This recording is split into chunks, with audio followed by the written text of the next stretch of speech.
Most High, thy power is one. So we're going to go ahead and get started. We're going to read some commentary. As I said before, the title of this lesson is called Be Ye Not Troubled.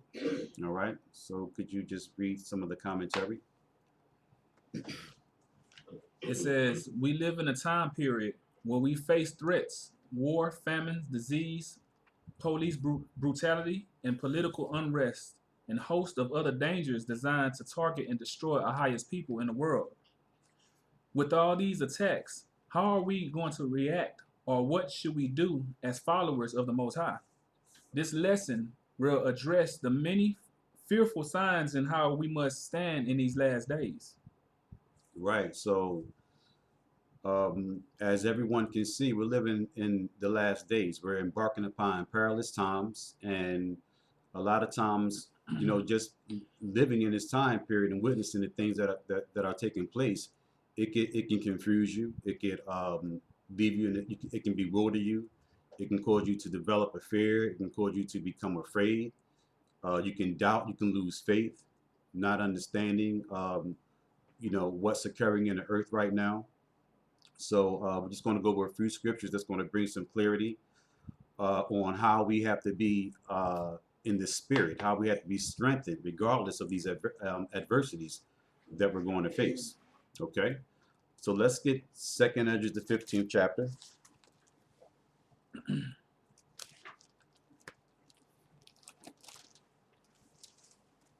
That's 2nd Ezra, the 15th chapter, and we're going to start at verse 14. 2nd Ezra chapter 15, verse 14. Mm-hmm.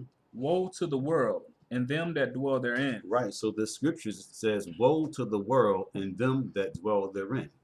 So woe to this time period. Woe to this society that we're living in. Woe to the nations, and also woe to some of us. Okay, because we're going to also have to partake in some of the affliction and the suffering that this society, or that the Most High is going to bring on this society for its wickedness. But the Most High is going to bring us through those difficulties. And we have to have faith and trust that the Most High is going to bring us through those difficulties. Okay, read on. Verse 15. For the sword and their destruction draw nigh. Right, read. And one people shall stand up to fight against another. Right, so that's something that we have to anticipate, that one people shall stand up and fight against another. And you can see that in many different ways. Okay, there's a lot of racism that's taking place in America. There's a lot of animosity between nations.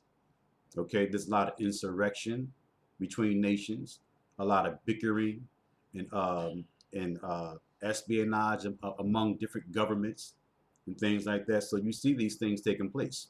Read on. It says, and a sword in their hands. Mm-hmm. Verse 16.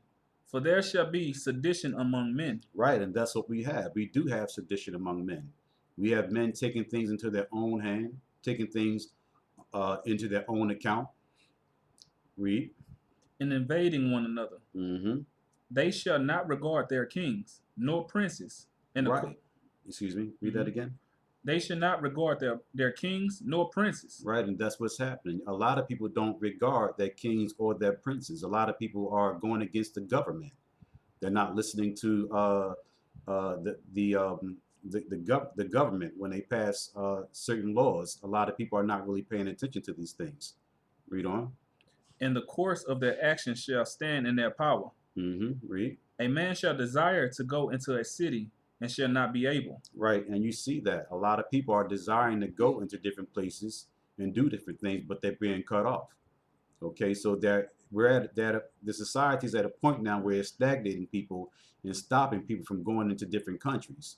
And ultimately, a lot of these laws that they're passing, these immigration laws, are ultimately targeting the children of Israel. Okay, there's more on that. Mm-hmm. Verse 18, for because of their pride, the cities shall be troubled, the houses shall be destroyed, and men shall be afraid. Right, so because of the pride of the nations and the pride of this society, it's going to cause war. It's going to cause people to become aggressive. Read. Verse 19, a man shall have no pity upon his neighbor, but shall destroy their houses with the sword. Right, and that's the time period we're going in. You have a lot of that going on. A lot of burglaries are taking place. A lot of crime is taking place amongst our people and taking place amongst the world and the nations. There's no pity. Read. And spoil their goods because of the lack of bread. Because of the lack of bread. Okay, and that's also something that we're seeing. There's a high rate of unemployment in our societies. Okay, there's a high rate of unemployment just amongst our people in general. All right, and so people are starting to feel the pinch, and people are starting to feel the effects of this society actually really declining. All right, so let's move on. Let's get First Peter's the 4th chapter.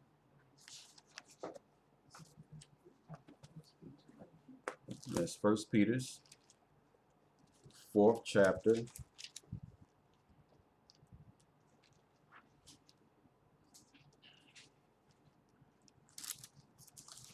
that 4 and 12? Okay. 1 Peter chapter 4, verse 12. Beloved, think it not strange concerning the fiery trial, which is to try you. Right. So Peter says, think it not strange the fiery trial, which is to try you. That's why all these things are taking place. Okay, we're being tried. I mean, these things are taking place because it's prophetics, but through this process of the Most High doing what he's doing, we're being tried.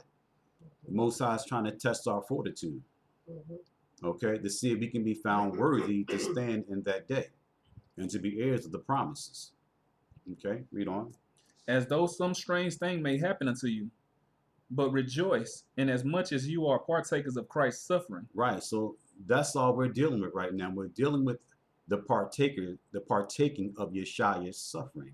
That's what's taking place. That's why we're having so many we're going through these different trials and tribulations and afflictions. That's why we're going to have the experience of Jacob's trouble, because we're just taking part, okay, in the affliction of Yeshua. Read. That when his glory shall be revealed, you may be glad also with exceeding joy. Right, but when Yeshua gets glorified and these nations come down and the Most High raise us up and Yeshua takes over his kingdom, then we're going to be glorified in that process also. So we're not going to be in this state all the time. We're not going to be in this state much longer. Okay, read on. Verse 14. If you be reproached for the name of Christ, happy are you, for the spirit of glory and of the Most High rested upon you. Right, so that's what's going to take place. We're going to be reproached. So we should embrace the approach. We should understand the reproach that we're going to experience as a people. Understanding that we're going through Jacob's trouble, we're going through that final trial and tribulation period that we have to experience before the Most High, before Yeshua returns and set things in order. All right, there's more on that. On their part, he is evil spoken of, but on your part, he is glorified. Okay, let's move on. Let's get 1 Corinthians. As a matter of fact, let's get Revelation, the 11th chapter.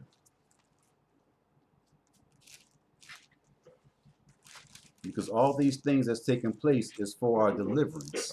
But we must go through this deliverance. We must go through these experiences in order to obtain our deliverance.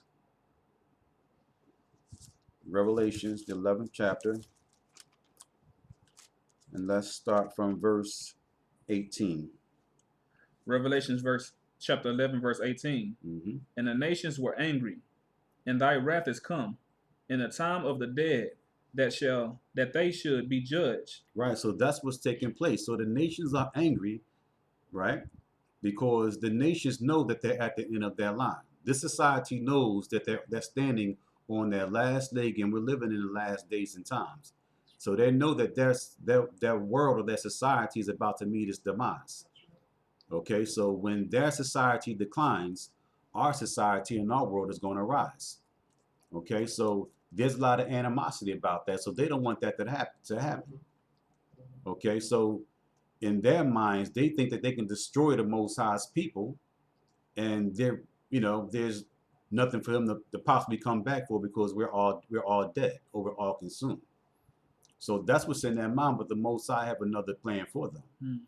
Okay, because there's an election according to grace, but they're going to try to get rid of as many of us as possible. Not only just the children of Israel, but the other nations too.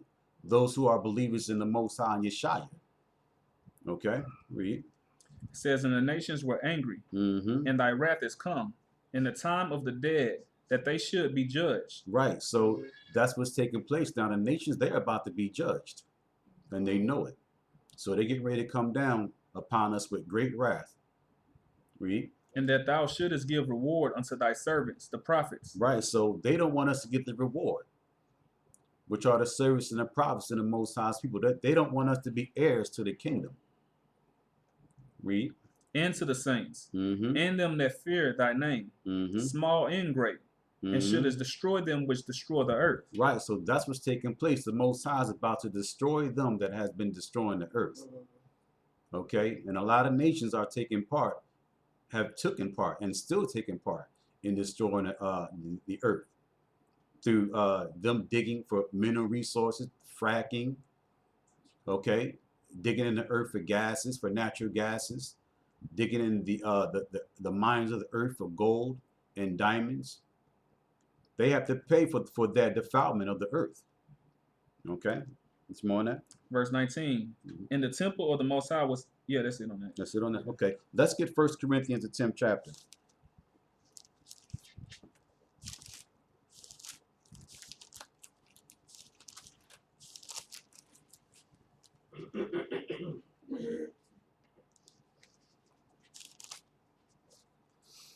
First Corinthians 10. Let's start from verse 11. 1 Corinthians chapter 10, verse 11. Mm-hmm. Now all these things happening unto them for examples. Right. So the plagues that the Most High is bringing on this earth and the destruction that's soon to come upon this earth, the Most High had done these things before, but He's going to do these things again. But the times past when He destroyed the earth, those things should have been an example of how mankind should be living and how mankind should have been managing the earth. Okay, read. And they are written for our admonition. Right. So these things are written for our ammunition. These things were written. These events that took place in the past when the Most High destroyed kingdoms and nations, it was written for us to have fair warning, for us to learn from the mistakes of our ancestors. Okay, and learn from the mistakes from the men that was before us. Read. Upon whom the ends of the world are come. Mm-hmm. Wherefore let him that thinketh he standeth take heed lest he fall. Mm-hmm. There had no temptation taken you, but such as is common to man. Right, that's it on that. Let's go to 2nd Ezra again Mm-hmm. and get the 13th chapter.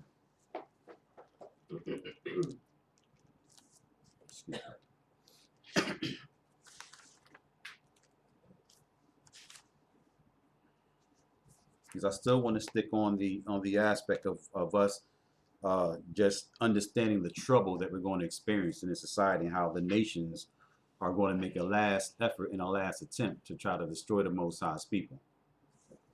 Let's get 2nd Ezra, the 13th chapter, and start from verse 18. 2nd Ezra chapter 13, verse 18. Now understand the things that are laid up in the latter days. Right, so these are the things that's going to take place in the latter days. Okay, so we're talking about the latter day prophecy. Read.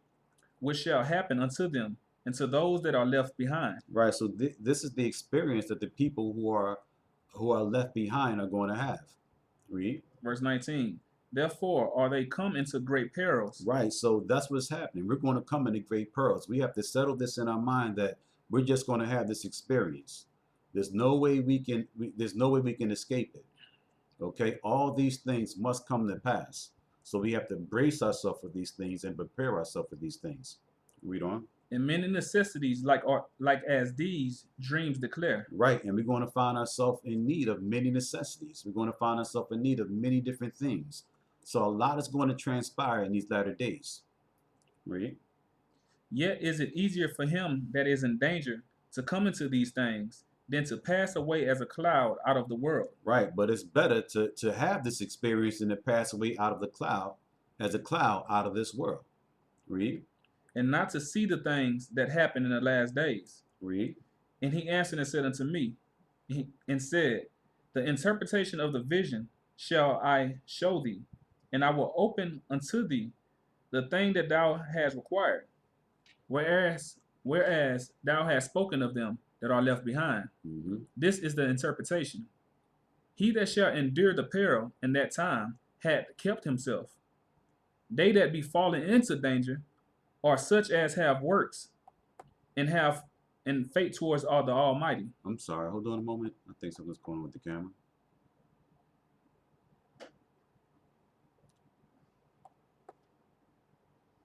Okay, no one said anything. I saw it flickering a moment ago. Yeah, be doing that. Oh, okay. All right. Read that verse over again. Verse 25, verse 23. He that shall endure the peril in that time have kept himself. Right. So the ones that endure the peril in that time and that keep themselves, that maintain themselves and manage themselves, that maintain that faith, that stay strong, that stay consistent, okay, that stay dedicated. All right, read. That they be fallen into danger, Right. as are such as have works and faith towards the Almighty. You see, so we should be the ones that have works and faith towards the Almighty, regardless of what happened, regardless of what kind of experience we're going to have. We still have to continue to have faith and just suffer through that affliction and suffer through that time period. That's what we have to do. Read. Verse 24. Know this therefore, that they which be left behind are more blessed than they that be dead. Read. This is the meaning of the vision. Whereas thou sawest a man coming up from the midst of the sea, the same is he whom the Most High, the highest, had kept a great season. Right. So the nations know that the Yeshua is returning, and they know that he's returning to save his people. They understand that. So the same way when you read and you reflect back on Psalms, the 83rd chapter, how the nations was confederate against us, they're going to be confederate against us again. They're doing it now. They've been doing it actually. Hmm. It may seem like Esau and Amalek are they're just the main primary nations that's helping afflict the Most High people, but all of them are in cahoots. Okay, read. Which by his own self shall deliver his creature. Right, so he's going to deliver his creature. They understand this. They know that his second coming is about delivering the children of Israel. Read. And he shall order them that are left behind. Mm-hmm. So when Yeshua come back, he's going to order those that are left behind, which are the ones who are in the wilderness. Read. And whereas thou sawest that out of his mouth there came as a blast of wind and fire and storm, Mm-hmm. and that he held neither sword nor any instrument of war, but that the rushing in of him destroyed the whole multitude that came to subdue him. Right. So just Yeshua's interest is going to be so powerful when he comes into this earth atmosphere that it's going to cause destruction, and armies and nations are going to be perishing and dying just from his entrance.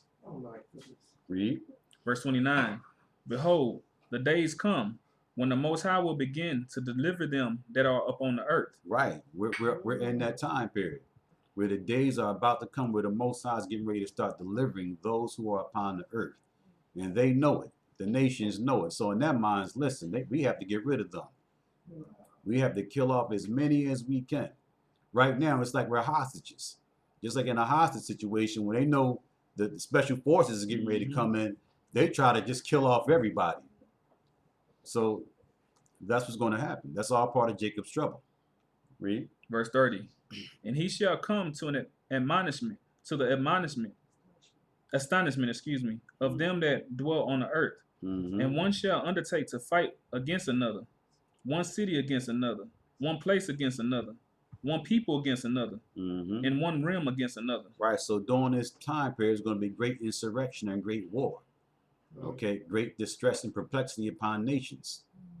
Okay. Everyone is going to be scrambling to regroup and get themselves together and to see who's going to be the remaining or the next superpower on the earth after the destruction. Read. Verse 32. And the time shall be when these things shall come to pass, and the sign shall happen which I showed thee before, and then shall my son be declared, whom thou sawest as a man ascending. Mm-hmm. And when all the people hear his voice, every man shall in their own land leave the battle they have one against another, and an innumerable multitude shall gather together as thou sawest them willing to come. Right. So during this particular time period, the nations are going to be fighting against one another. Okay, because the earth is in its the earth is depleted right now. They have raped and robbed the earth.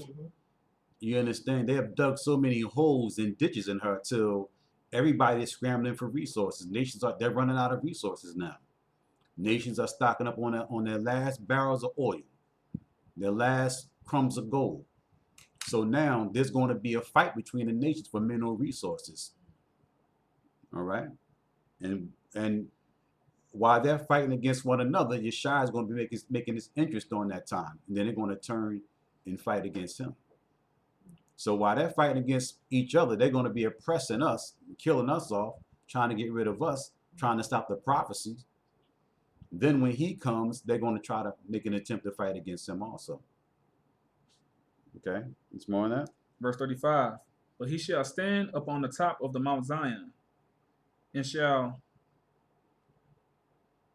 he shall stand upon the top of the Mount Zion, and Zion shall come and shall be showed to all men, being prepared and builded, like as thou sawest the hill graven without hands. And this my son shall rebuke the wicked inventions of those nations, Right.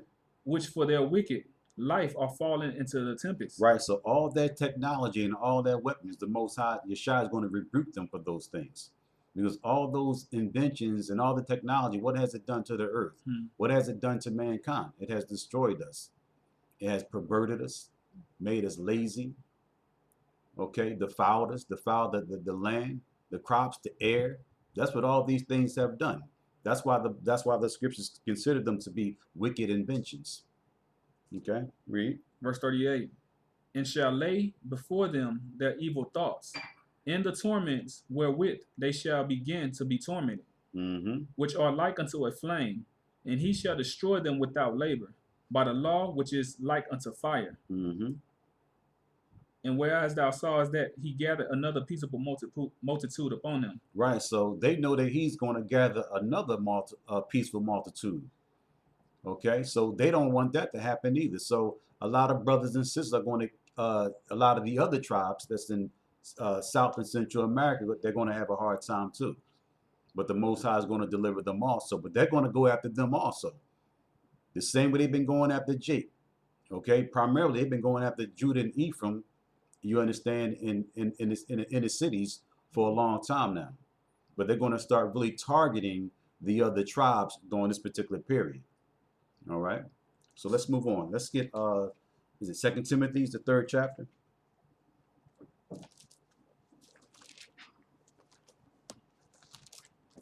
Excuse me.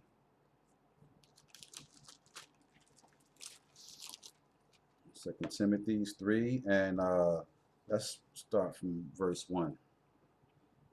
2 Timothy chapter 3, verse 1.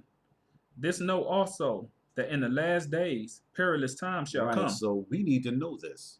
If you don't know anything else, know that in the last days that perilous times are going to come. We haven't had that experience yet, but we're about to have that experience. All right, so we're going to, when you think about perilous times, you think about danger. Okay, you think about destruction. You think about disparity. You think about situations that's going to have you feeling uneasy, have you feeling uncomfortable, have you possibly even to the point where you might be doubting, okay, and shaking. But we have to stay strong and persevere through whatever's coming our way. All right, read. Verse 2. For men shall be lovers of their own selves, covetous, boasters, proud. Right, and that's what's happening. Men are becoming lovers of their own selves. Okay, not thinking about anyone else, dealing with selfish behavior, dog eat dog. Okay, the scripture speaks about that because iniquity abound, the love of many shall wax cold. And that's what's happening. People's hearts are turning cold, if y'all haven't noticed it or not. You know, even amongst family. It was bad enough, it was hard enough to kind of trust a friend. You couldn't find a real friend, but now you really can't find love amongst family members, because that's how bad things are getting. All right, read. says, verse 2, for men shall be lovers of their own selves, covetous, boasters, proud, blasphemous, disobedient to parents, unthankful, unholy, without natural affection, truce breakers, false accusers, incontinent, fierce, despisers of those that are good. Right. So they're going to hate people who are doing things that are good. We're going to be trying to live righteous instead of committing all these particular acts or behaving in these particular manners that the scriptures that's mentioned. We're not going to have those attributes about ourselves. So because we don't share the same sentiment and we're not in the world and viewing things in the world and doing the things that they're doing, they're going to hate us and they're going to be against us. That's part of the betrayal that's going to take place. All right, there's more on that. Verse 4, traitors, heady, high-minded, lovers of pleasures, more than the lovers of the Most High. Right, and that's what you're going to find. You're going to find people are going to have more love for pleasure, more love for self-satisfaction than having love for the Most High, than having love for keeping the law and the statutes and the commandments. Sin is going to be more important. All right, let's move on. Let's get Matthew's 24th chapter.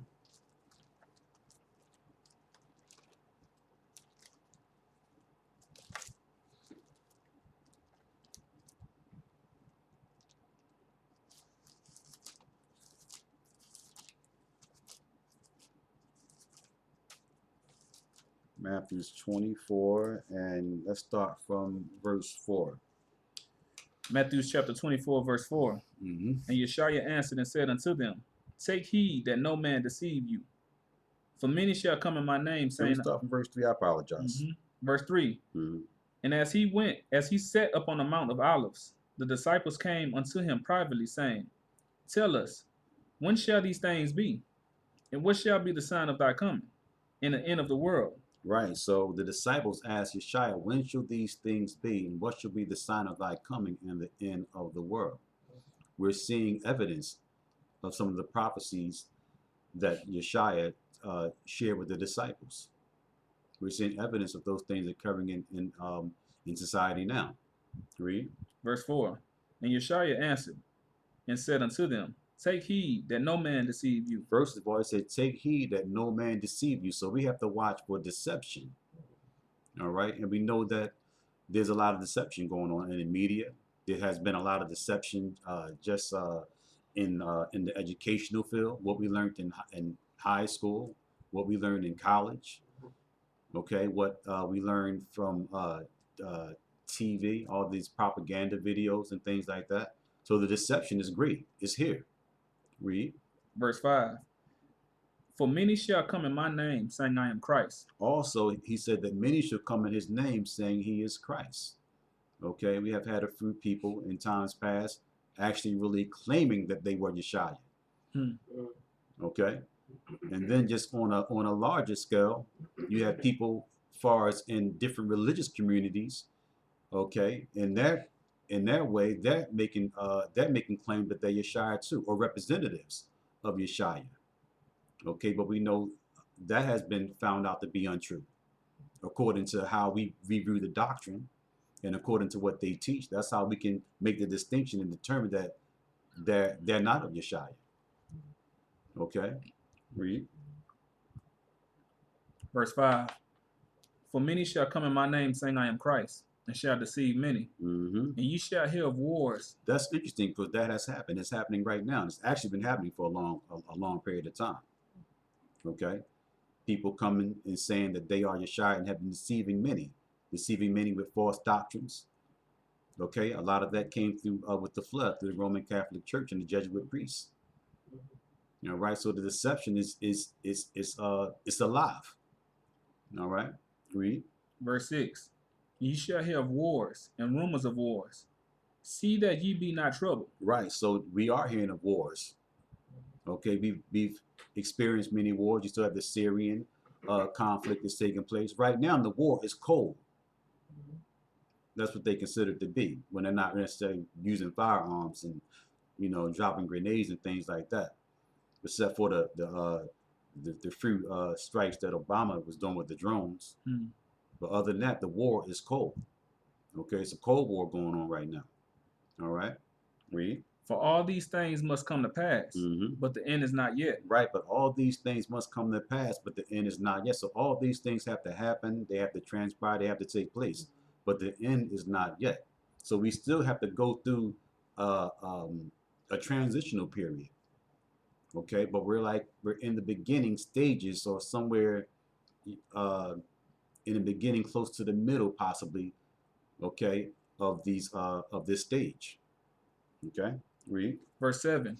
For nation shall rise against nation, and kingdom against kingdom. Right. And there shall be famines and pestilences and earthquakes in diverse places. Right. All these things are happening. We've been hearing reports of different nations being at adversity. We've been hearing famines and plagues, these earthquakes in diverse places. As a matter of fact, there was a earthquake in Chile about a week ago, right? That was about a 7.2 magnitude that happened. So you're hearing about these things. Read. Verse 8. All these are the beginning of sorrows. See, all these are the beginning of sorrows. All these things are the beginning of the demise of this society. It's the beginning of sorrows. It's the beginning of a unpleasant and an experience that we're all going to have to go through. But we don't have a choice but except to go through it. But we got to have faith and stand strong and realize that the Most High is going to deliver us out of these afflictions. But we have to have the experience. Yeshua had it. He suffered. So we have to suffer. He dealt with mental anguish. You know, he definitely dealt with physical anguish. So we may have to have those same kind of experiences. And we can't run from it. We can't escape it because the Most High only brings it back around. You thinking you're escaping one thing and you're running into something else. Like those, there's a scripture that speaks about that, but about those who escape the war run into the famine. Those that escape the famine run into the pestilence. So where you going? You have to go through it. Okay, read. Verse 9. Then shall they deliver you up to be afflicted, and shall kill you. Right. So we're also going to deal with times where we're going to be betrayed. We're going to be delivered up. We're going to be labeled as terrorists. That's happening now. They got it on the books. They're just waiting to push it through. They're waiting for enough of us to come together, and then they're gonna push it through. All right. Read. And you shall be hated of all nations for my name's sake. Right. And we should be hated of all nations for his name's sake. And Jake is being targeted. Ephraim is being targeted. All the tribes, all the brothers and sisters who are standing up for Israel right now, they're being targeted, they're being labeled, and they have to do something. They have to figure this thing out. It's too many of us. It's too many of us, and it's growing. Not just, I'm just saying, not just the church, but the Israelite community as a whole. It's growing. It's flourishing. The numbers are astronomical, and they see this, and they're afraid. They're concerned. The same thing with when you reflect and think about the story that in Egypt. You know, the governors, they was concerned, like, listen, you know, these people are going to outnumber us. You know, they start getting with the other nations, and we're in trouble. We have to try to figure this thing out. We got to try to come up with some kind of programs of mass extinction to try to get rid of these people. So that's what they've been doing, but it's not working because we're still multiplying. So now they just have to it had to be an onslaught now. So they got to incite a race war. That way they can just listen. As soon as we incite this race war, kill as many as you can. This is our opportunity. This is our chance. So that's what they're pushing for. They still have these propaganda videos out with police brutality, with police getting shot and things like that. They're still pushing for it. Okay. Read. Verse 10. And then shall many be offended, and shall betray one another, and shall hate one another. And many false prophets shall arise, and shall deceive many. Right. We're in that period now. There's a lot of false prophets that's arising. Okay. A lot of people are coming out with different ideologies, different doctrines are starting to have been surfacing. You understand? More frequently over the past, like maybe 4 or 5 years. There's been an explosion of knowledge and information, and everybody have a doctrine, and everybody have an understanding. Everybody have a breakdown. We have to look out for those things too, and make sure that we're not caught up in that aspect of the deception. All right, read. Verse 12. And because iniquity shall abound, the love of many shall wax cold. Right. Okay. And because of iniquity may abound, the love of many shall wax cold. So it's going to get so rough. And because of the lack of bread, the lack of employment opportunities, excuse me, you understand, it's difficult for people to make it out here. So everybody's turning cold, and it's really like dog eat dog, and everybody's worrying about themselves and their families. If that. You have some people who's not even worrying about their families. But I remember there used to be some love and generosity amongst neighbors. You used to go to a neighbor and borrow some sugar and things like that. You can't do that anymore. Don't nobody have nothing for you, you know. And it's sad that that's the state that the society is in, or it's sad that that's the state our communities are in. Because you think we would stick together, but we don't have any unity. Okay, it's more on that. Yeah.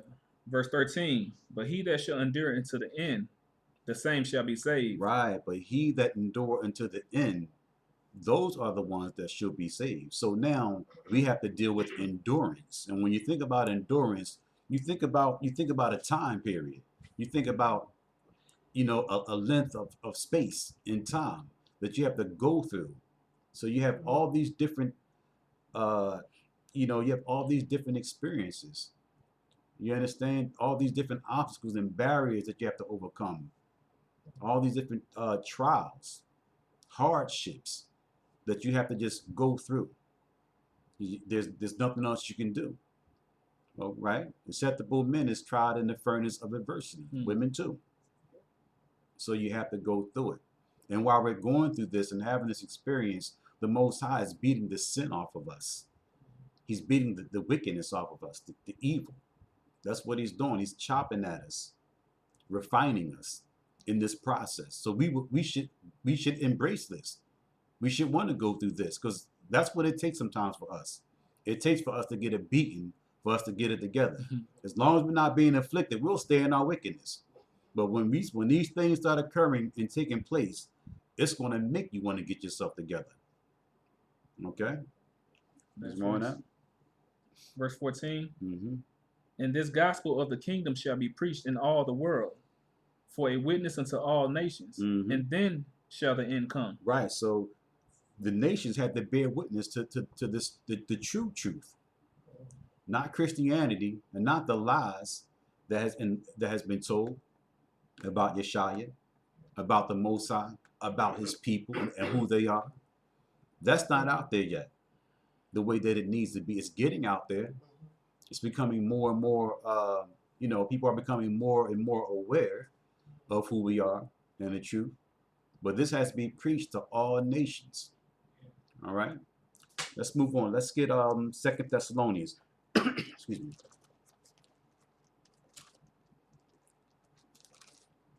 Second Thessalonians, the second chapter. And let's start from verse 1. Excuse me. 2 Thessalonians chapter 2, verse 1. Now we beseech you, brethren, by the coming of our Lord Yeshua Christ, and by our gathering together unto him, that ye be not soon shaken in mind, or be troubled. Right. So Paul was writing to the church. He's saying, listen, I'm begging y'all and I'm warning y'all, don't be shaken and don't be troubled by the experiences that you're going to have, by the things that you're going to go through. All right, read. Neither by spirit, nor by word. Right, don't be shaken in your spirit either. Okay, continue to strengthen your spirit. Continue to stay in the spirit. Continue to stay where you need to be at mentally.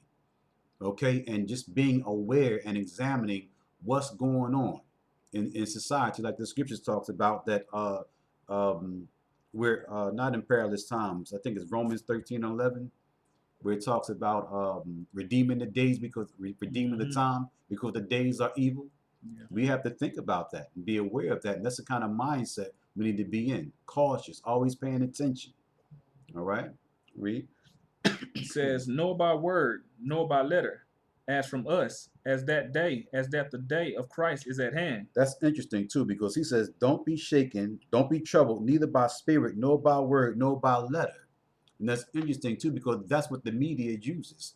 They use different words, you know, and when it comes to the news or in their magazines, they use different words, key words that they know that's going to register fright in you, and that's going to register alarm in you.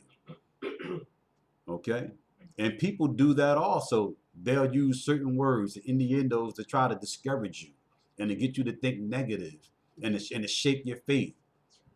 So we have to watch out for all those things. So Paul said, listen, don't be moved by those things. All right, read. Verse 3, let no man deceive you by any means. So listen, he said, let no man deceive you by any means. Okay, by movies, by magazines, by the media, don't let them deceive you by any means. All right, read. For that day shall not come except there be a falling away. There come a falling away first. Right, so there must be a falling away first. There has to be there's going to be a decline in society. Okay, first. Read. And that man of sin be revealed. Right, because the man of sin has to be revealed. Not just the man of sin, but the people of sin had to be revealed. Because the time is going to come where we're going to be able to make a distinction between those who are serving the Most High and those who are not serving the Most High.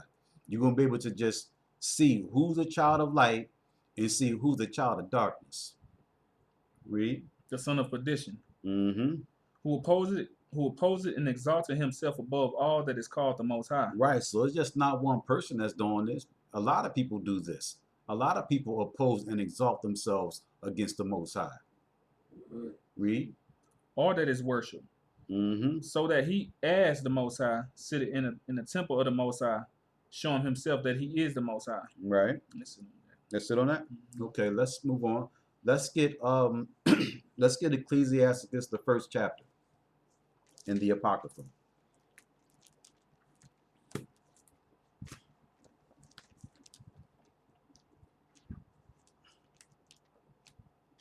I believe that's the second chapter I want. Excuse me.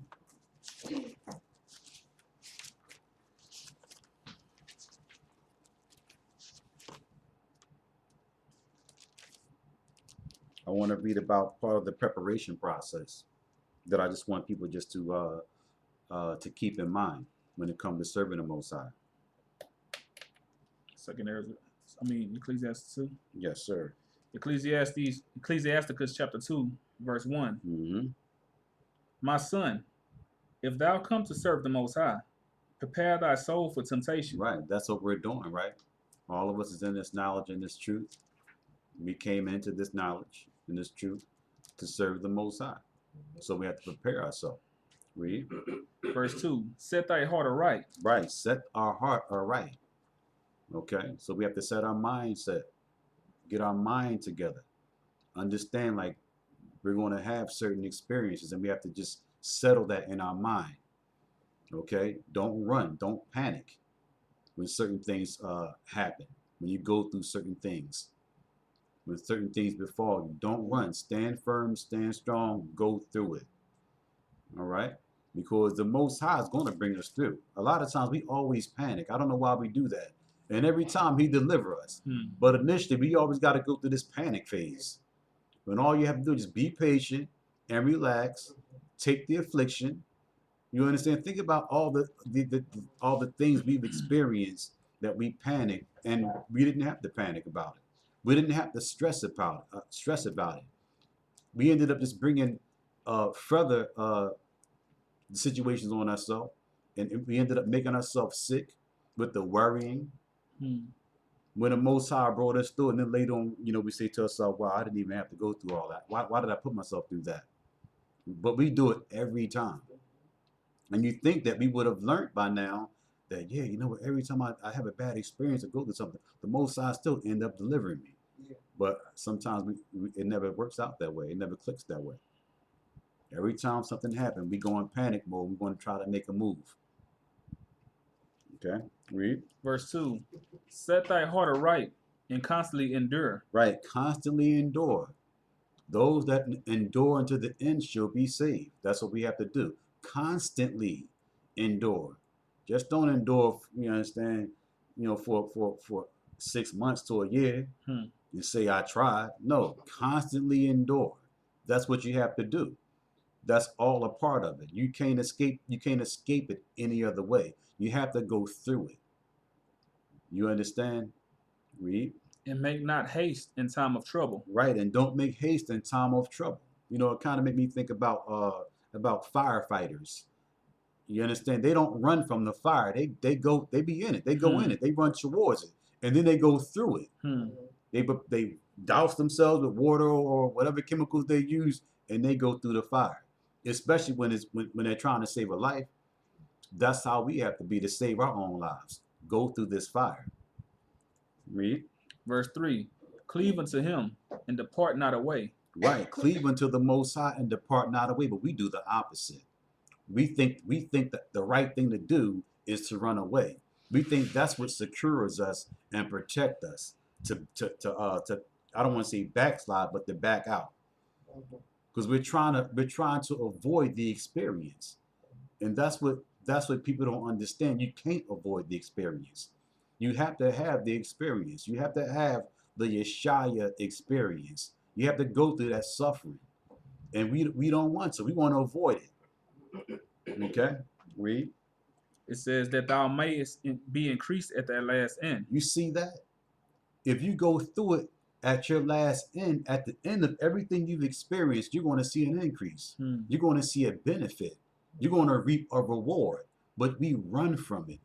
Almost there.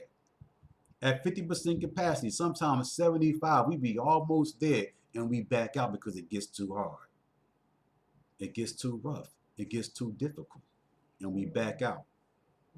Because we don't want to go through, we don't want to suffer. We don't want to do without because we're still holding on to the different things that this society has to offer. We're still holding on to this life. And we don't want to let it go. Read. Verse 4. Whatsoever is brought upon thee, take cheerfully. Right, so whatever's brought upon you, we have to take it cheerfully. Take it cheerfully, knowing that the Most High is going to deliver you from it. He doesn't keep you in situations for long periods of time. And then when he do, you grow from it, you evolve from it. What's a life of hardship for 1 or 2 years? Is it really that bad? We don't want to persevere a couple of months. Man, I can't handle this, I never been like this before. I never lived like this before. It's rough. I can't live like this. And then we go try to make a move and lean on our own understanding and we make a mistake. Then we get into a situation that takes us 5 years to get out of. When the Most High he was just trying to give you 18 months. But that was too much for you to go through that perseverance period. You make it worse for yourself. Read. And be patient when thou art changed to a low estate. You see that? You just got to be patient when you're changed to a lower state. He's telling us how we have to respond and react to these things, but we do the opposite. We panic, we run. Okay, we duck and hide. Like we're eluding something, and we're not, because it's going to be right there for you when you come back. It's just waiting for you. Okay, he's trying to redivert things. Okay, he don't know. He can go all he wants to and hide, but when he come back, he's going to have the same experience waiting right here for him. And that's how the Most High does it. Read. Verse 5. For gold is tried in the fire, and acceptable men in the furnace of adversity. That's right. So the Most High, he views us as gold. We have some relevance. We're important. Okay? Gold is a precious mineral and resource. Right? Read. Verse 6. Believe in him and he will help thee. Order thy way aright and trust in him. That's what we have to do. Believe in the Most High. But that's the key. A lot of us don't believe. A lot of us don't believe that he's going to deliver us. Apparently, there's something that we, understand. There's a disconnect there. We're we're guessing. You understand? We're contemplating. You understand? Is he going to deliver me or not? I mean, this thing going to really work out? And that's where we make our mistake at, because we're not supposed to contemplate about that. Why would you even second guess whether the Most High will deliver you? Why would you? He's the Most High. Nothing is impossible with him. So why would you even second guess it? But see, when you second guess it, that's where you make your mistake. That's Satan. Satan come in now. Satan, now listen. Now you done took the deliverance from off of the Most High and tried to put it on you. Now you're gonna deliver yourself now. Like you better than the Most High. Like you have a better way than the Most High have. Satan, he does it every time. He causes us to deceive ourselves with doubt. Read. Verse 7. Ye that fear the Most High, wait for his mercy. Right. So if you have fear for the Most High, if you have respect for the Most High, you will wait for his mercy and his grace, because he's going to give it to you. It's there. He's always gracious and merciful upon us, always, even in our hardest hour or in our baddest hour. He always comes through. And the thing about it that puzzles me, and probably puzzles him too, is that every time he delivers us, every time, like I can't think of a time where the Most High didn't deliver me, and when he didn't, I deserved it, and I understood why he didn't deliver me. Because I needed to have that experience to grow. I needed to have that experience to examine myself. Like if he didn't do it, it wouldn't have happened any other way. I'd still be on my way to hell, going in a total different direction. But he had to spank me. He had to chastise me and correct me and put me back on the right path. Read. You that fear the Most High, wait for his mercy, and go not aside lest you fall. You see that? Go not aside unless you fall. Because if you go aside, you will fall. If you go aside, if you go another direction, go his way and you won't fall and stumble. Or if you do fall and stumble, he have an angel, you understand, pick you up if you dash your foot against the stone. If you're doing it his way. If you do it your way, you're going to fall, and that's it, you're going to fall. Because you didn't wait for him. Read. Ye that fear the Most High, believe him, and your reward shall not fail. Right. Ye that fear the Most High, hope for good. That's interesting too. So it says, you that fear the Most High, believe him, and your reward shall not fail. So it's guaranteed. But we act like it's not guaranteed. It's guaranteed. Salvation is guaranteed. Deliverance is guaranteed. Protection, security, all those things are already guaranteed to us. They're given to us. Just given to us without nothing. Our calling, it was without repentance and a gift. It was given to us, and we don't gravitate towards it. We take it for granted. Read. Verse 9. You that fear the Most High, hope for good, and for everlasting joy and mercy. Okay, so if you fear the Most High, then you're going to hope for good. But do we hope for good? A lot of times we contemplate too hard on the wrong things. We contemplate too hard and we put too much energy on, I don't think it's going to work. We put energy into that. Like, what if it don't work? Never say, well, what if it do work? We never say it can work. We always go negative, like, what if it don't work? I don't know about this, man. That's what we always do. Read. Verse 10. Look at the generations of old and see. Now the Most High is saying, look at the generations of old and see. Look at the most, you know what he's saying? Check out my track record. That's what he's saying. Since everything else is not enough for you, check out my track record. Search the scriptures, bro. Read. Look at the generations of old and see. Did ever any trust in the Most High and was confounded? Question mark. Did any ever trust in the Most High and was confounded? I can't remember any accounts. And when the Most High did bring the hammer, it was justly deserved. Read. Or did any abide in his fear and was forsaken? Mm-hmm. Or whom did he ever despise that called upon him?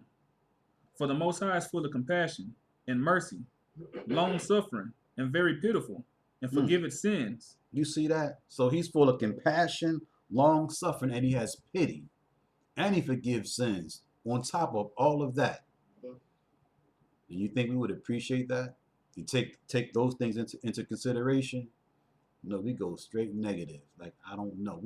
We just doubt from the gate without thinking about nothing else. Read. And save it in time of affliction. And he also saves in time of affliction. Okay, that's why when you look at Jacob's trouble, it says the Most High is going to save us out of those afflictions. But he also says he's not going to leave us totally unpunished too. Okay, but how many beatings have you survived? You understand? We survived some whoopings. You understand? I survived beatings I thought I wasn't going to survive from my parents. Okay, and just survive all the different things that we've experienced in life. You understand? Those of us who are have some time and tenure on this earth. Okay, not to say that the younger audience haven't had bad experiences that they benefited from, but you understand, we have been through a lot of things and we're still here. What does that tell you? That the Most High was with us, that he didn't forsake us. He brought us through. A lot of us have death stories that we can tell. I know I'm not supposed to be here. I think I got 9 lives. You know? Many times, you understand, I saw death around the corner. Saw my life flashing before my eyes, and the Most High delivered me. I knew I was good as gone. And he brought me out of it. Okay? Read. Verse 13. Or verse 12. Woe be to the fearful hearts and faint hands in the sinner that go 2 ways. You see that? So the Most High says, woe to fearful hearts, right? And faint hands in the sinner that go 2 ways. Okay, so you can't have a fearful heart. The Most High didn't give us the spirit of fear. He didn't give us that kind of spirit to always be in doubt, to deal with uncertainty. That's not the vibration that we're supposed to carry.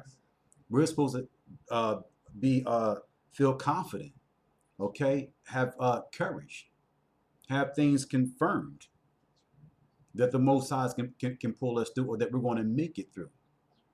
All right, read. Verse 13. Woe unto him that is faint-hearted, for he believeth not. You see that? Woe unto him that is faint-hearted, weak-minded, weak,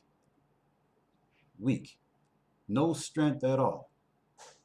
Just give up every time. In a state of disbelief every time, all the time. Read. Therefore shall he not be defended. You see that? Therefore shall you not be defended, because you don't trust, you don't believe, you don't have faith in me, in the Most High. That's how he's looking at that. Me. The Most High is like, me. You don't have faith in me. You don't trust me. Okay, maybe you forgot who I was. I'm the one that created everything. I'm the creator of all things. Nothing is sanctioned without my command. The scriptures also speaks about how the Most High wouldn't place anything upon us that we wouldn't be able to handle. We forget about that too. I can't handle this. I can't go through this. It's just too much for me. No, it's not. It's not too much for you, because he already said he's not going to place but so much upon you. We just got to push ourselves to the end. We have to just endure, go through the experience.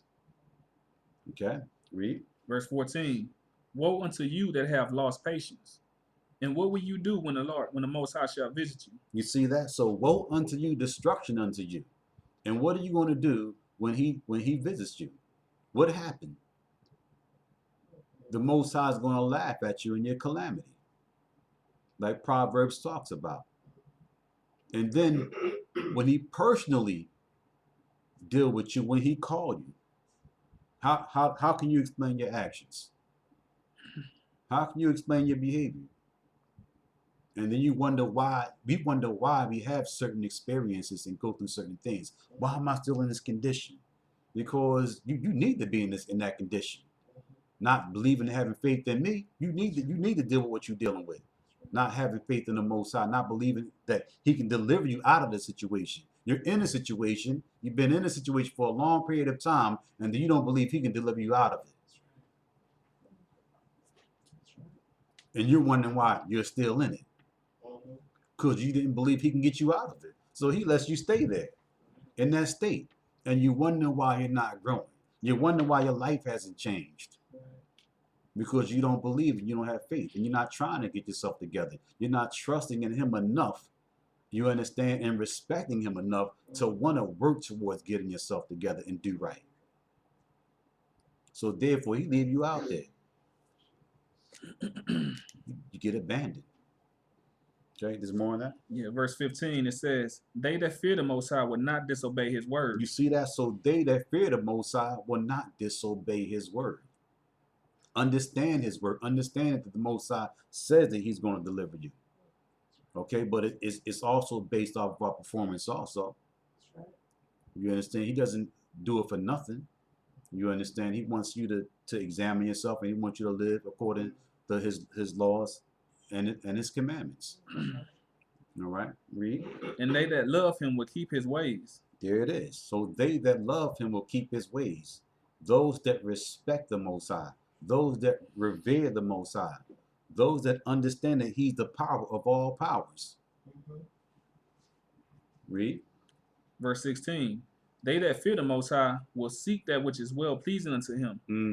And they that love him shall be filled with the law.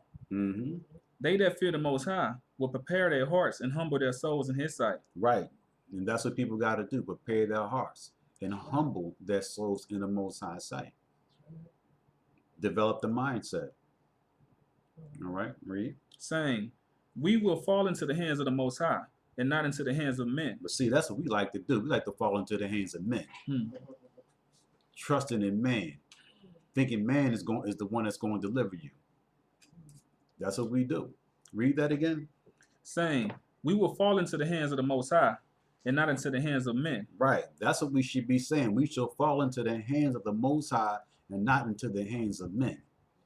But the first opportunity we get to serve man, we serving man and running after man and having security and faith and trust in man.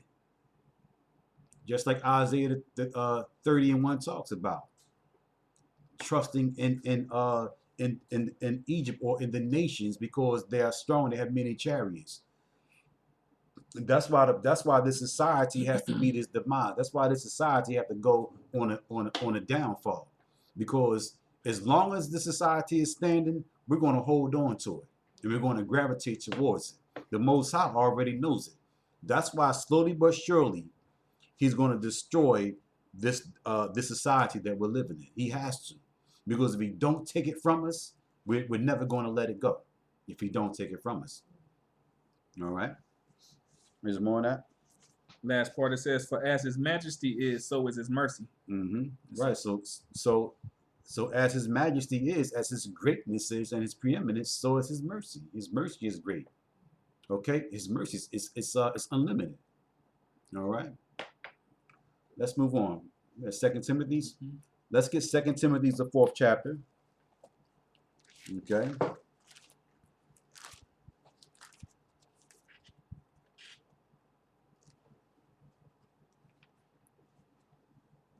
To talk a little more about what Paul was making reference to a little bit about the falling away.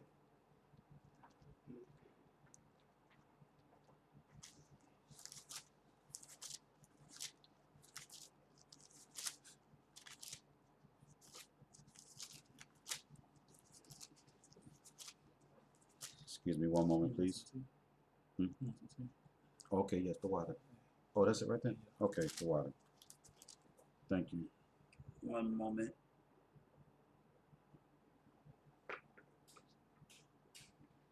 Okay. All right, 2 Timothy's, the 3rd chapter, I said, right? 4th chapter. Okay. Let's start from 1. 2 Timothy chapter 4, verse 1. I charge thee therefore before the Most High and the Lawya Christ, who shall judge the quick and the dead at his appearing in his kingdom. Preach the word, Be instant in season, out of season, reprove, rebuke, exhort, with all long suffering and doctrine. Right. So that's what we're supposed to be doing: persevering, preaching, exhorting, rebuking with long suffering, being instant in season and out of season, always stand sharp with this sword, always knowing what's going on prophetically, always paying attention, always watching things. All right. Always being attentive. Read. Verse 3, for the time will come when they would not endure sound doctrine, but after their own lust shall they heap to themselves teachers, having itching ears. Right. And that's a period that we're in now. There's a lot of people coming to this knowledge and this truth. Okay. And they don't endure sound doctrine. They're always persuaded. They're always tossed to and fro. Okay. Someone come with something that tickle their ears. Mm-hmm. They have an interest in it.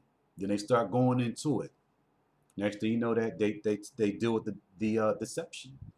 Then they're not dealing with the truth anymore. They're not sound anymore in their doctrine. They're sounding crazy. You're like, nah, that don't sound right to me. You need to leave that alone. You need to get back into class. That's what you need to do. You saw the video the elders did. You may want to revisit that again, because what you're talking about, I'm not seeing. You understand? That's what happens. All right, read. Verse 4, and they shall turn away their ears from the truth. See, that's what happens. They start dealing with these other philosophies, this other deep knowledge that's out there.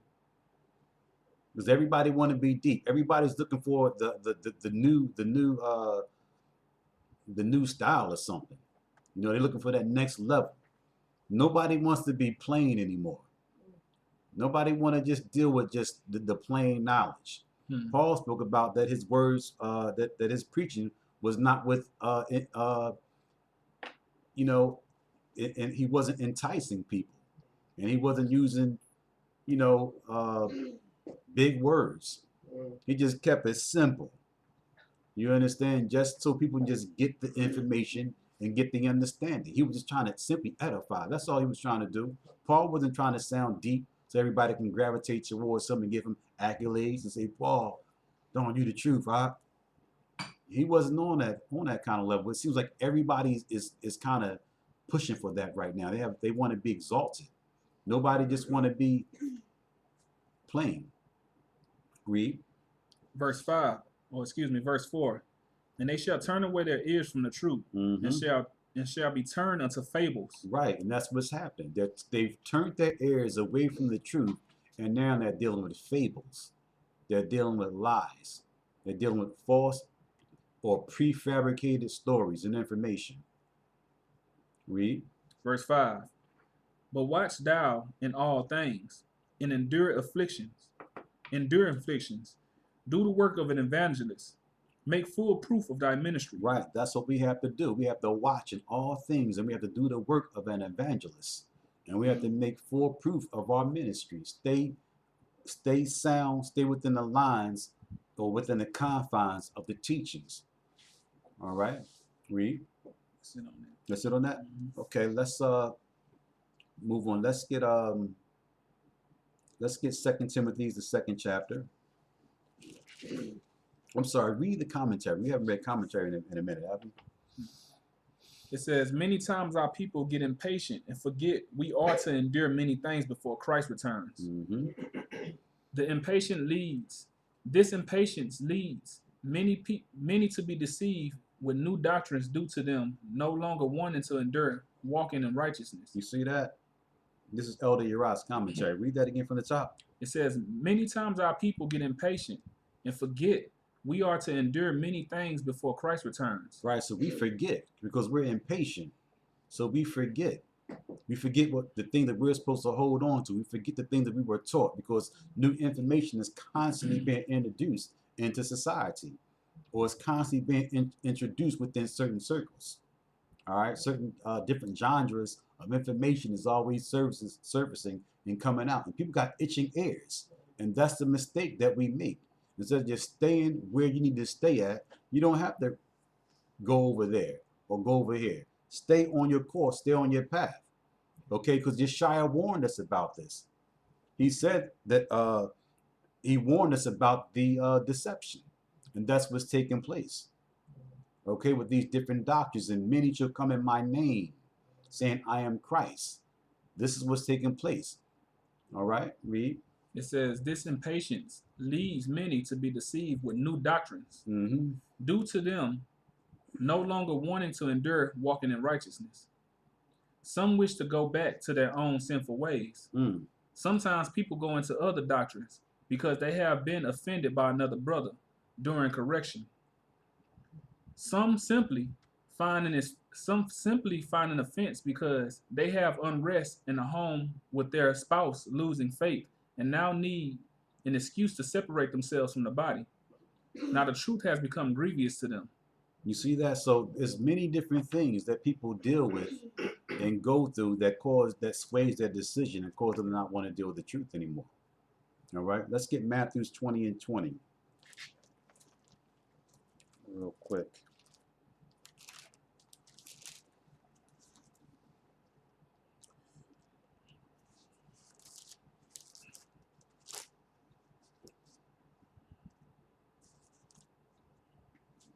Okay. Matthew chapter 20, verse 20. Then came to him the mother of Zebedee's children. Right, because this is interesting too. Like Elder Rawchaa was expressing about how people they deal with the cares of the world because they're still running, because they have a certain experience or an offense take place with a brother or a sister or their spouse disagrees with their you know their new approach to life. Or you don't eat pork anymore. No, I don't eat pork anymore, baby. I don't want that in our meals anymore. People are starting to examine themselves. And when your family members see you doing these particular things, they think that you're changing. They see that you're changing, and they don't like the change. They don't want you to change. So now you compromise now. Instead of you just going through what you got to go through for your Shia and staying firm and staying strong, now you're shaking. So now you got to compromise because you don't want to lose your wife. You don't want to be at adversity with your family members. So now you got a decision to make. Do I choose the Most High or do I choose my spouse or my family? And a lot of people run. They run from that and they try to duck and dodge it. And they try to, you understand? They really eat at both tables. They still dealing with the truth because they know it's the truth, but they don't want to lose out on that family relationship or that marriage. Okay? So they don't want to drink the cup, but you got to drink the cup. The cup is full. You can't sip it. No, guzzle it down. Ezekiel ate the roll. He just didn't eat a few sheets of paper. He consumed it. He digested. And when he digested it, he was like, man, this is rough. It was bitter. Yeah. And that's what it is. It's bitter. All right? But it's the truth. All right? Read. Matthew chapter 20, verse 20. Mm-hmm. Then came to him the mother of Zebedee's children with her sons, worshiping him, and desired a certain thing of him. And he said unto her, what wilt thou?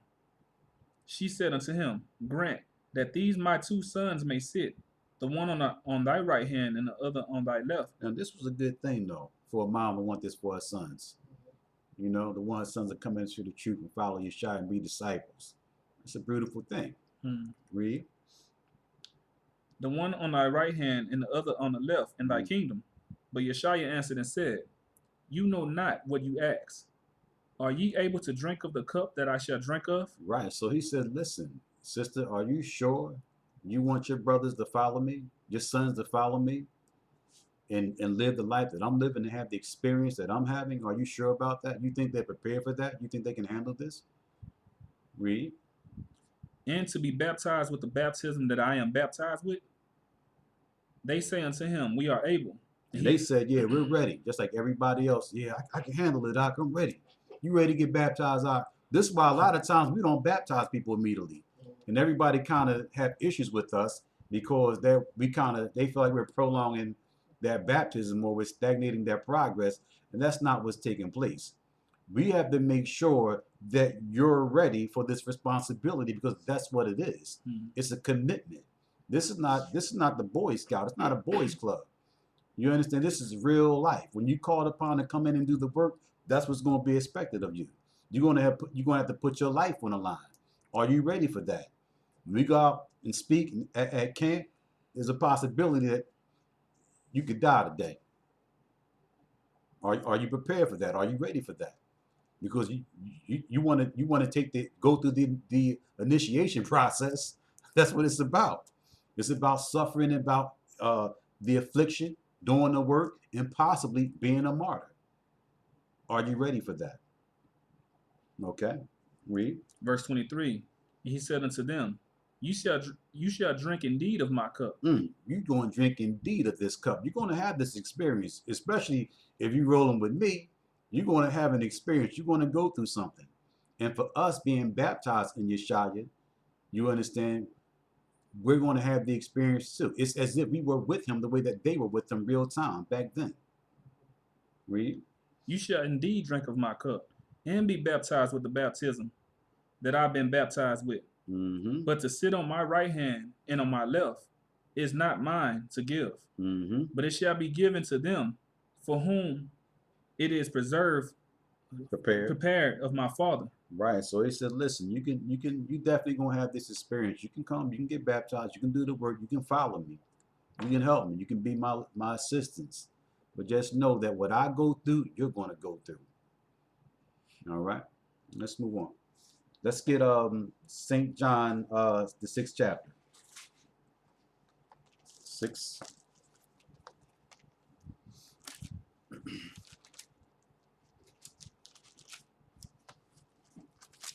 And what, 48? Mm-hmm. Let's see. Okay, yeah, let's put this account. St. John chapter 6, verse 48. I am that bread of life. Your fathers did eat manna in the wilderness and are dead. This is the bread which cometh down from heaven. So now Yeshua is talking to the disciples. He's talking to his followers, and he's telling them that he's the bread of life. All right, read. That a man may eat thereof. And it's interesting too, because he's saying that he's the substance. Is what he's saying. All right, I'm the way. I'm the substance that you got to utilize and use to get through what you have to get through. All right, read. That a man may eat thereof and not die. Mm-hmm. I am the living bread which came down from heaven. You see that? Because you're going to have to eat of me and partake of me. You're not going to die. The other bread that you was eating, that was going out in the drought, but you still were dying afterwards. You eat my bread, you're never going to die. Mm. Right? Even though you're going to experience a physical death. Okay, but the physical death is not death. It's just you're just in a transitory state. You understand? Read. If any man eat of this bread, he shall live forever. Mm-hmm. And the bread that I will give is my flesh, which I will give for the life of the world. Mm-hmm. So he gave his bread.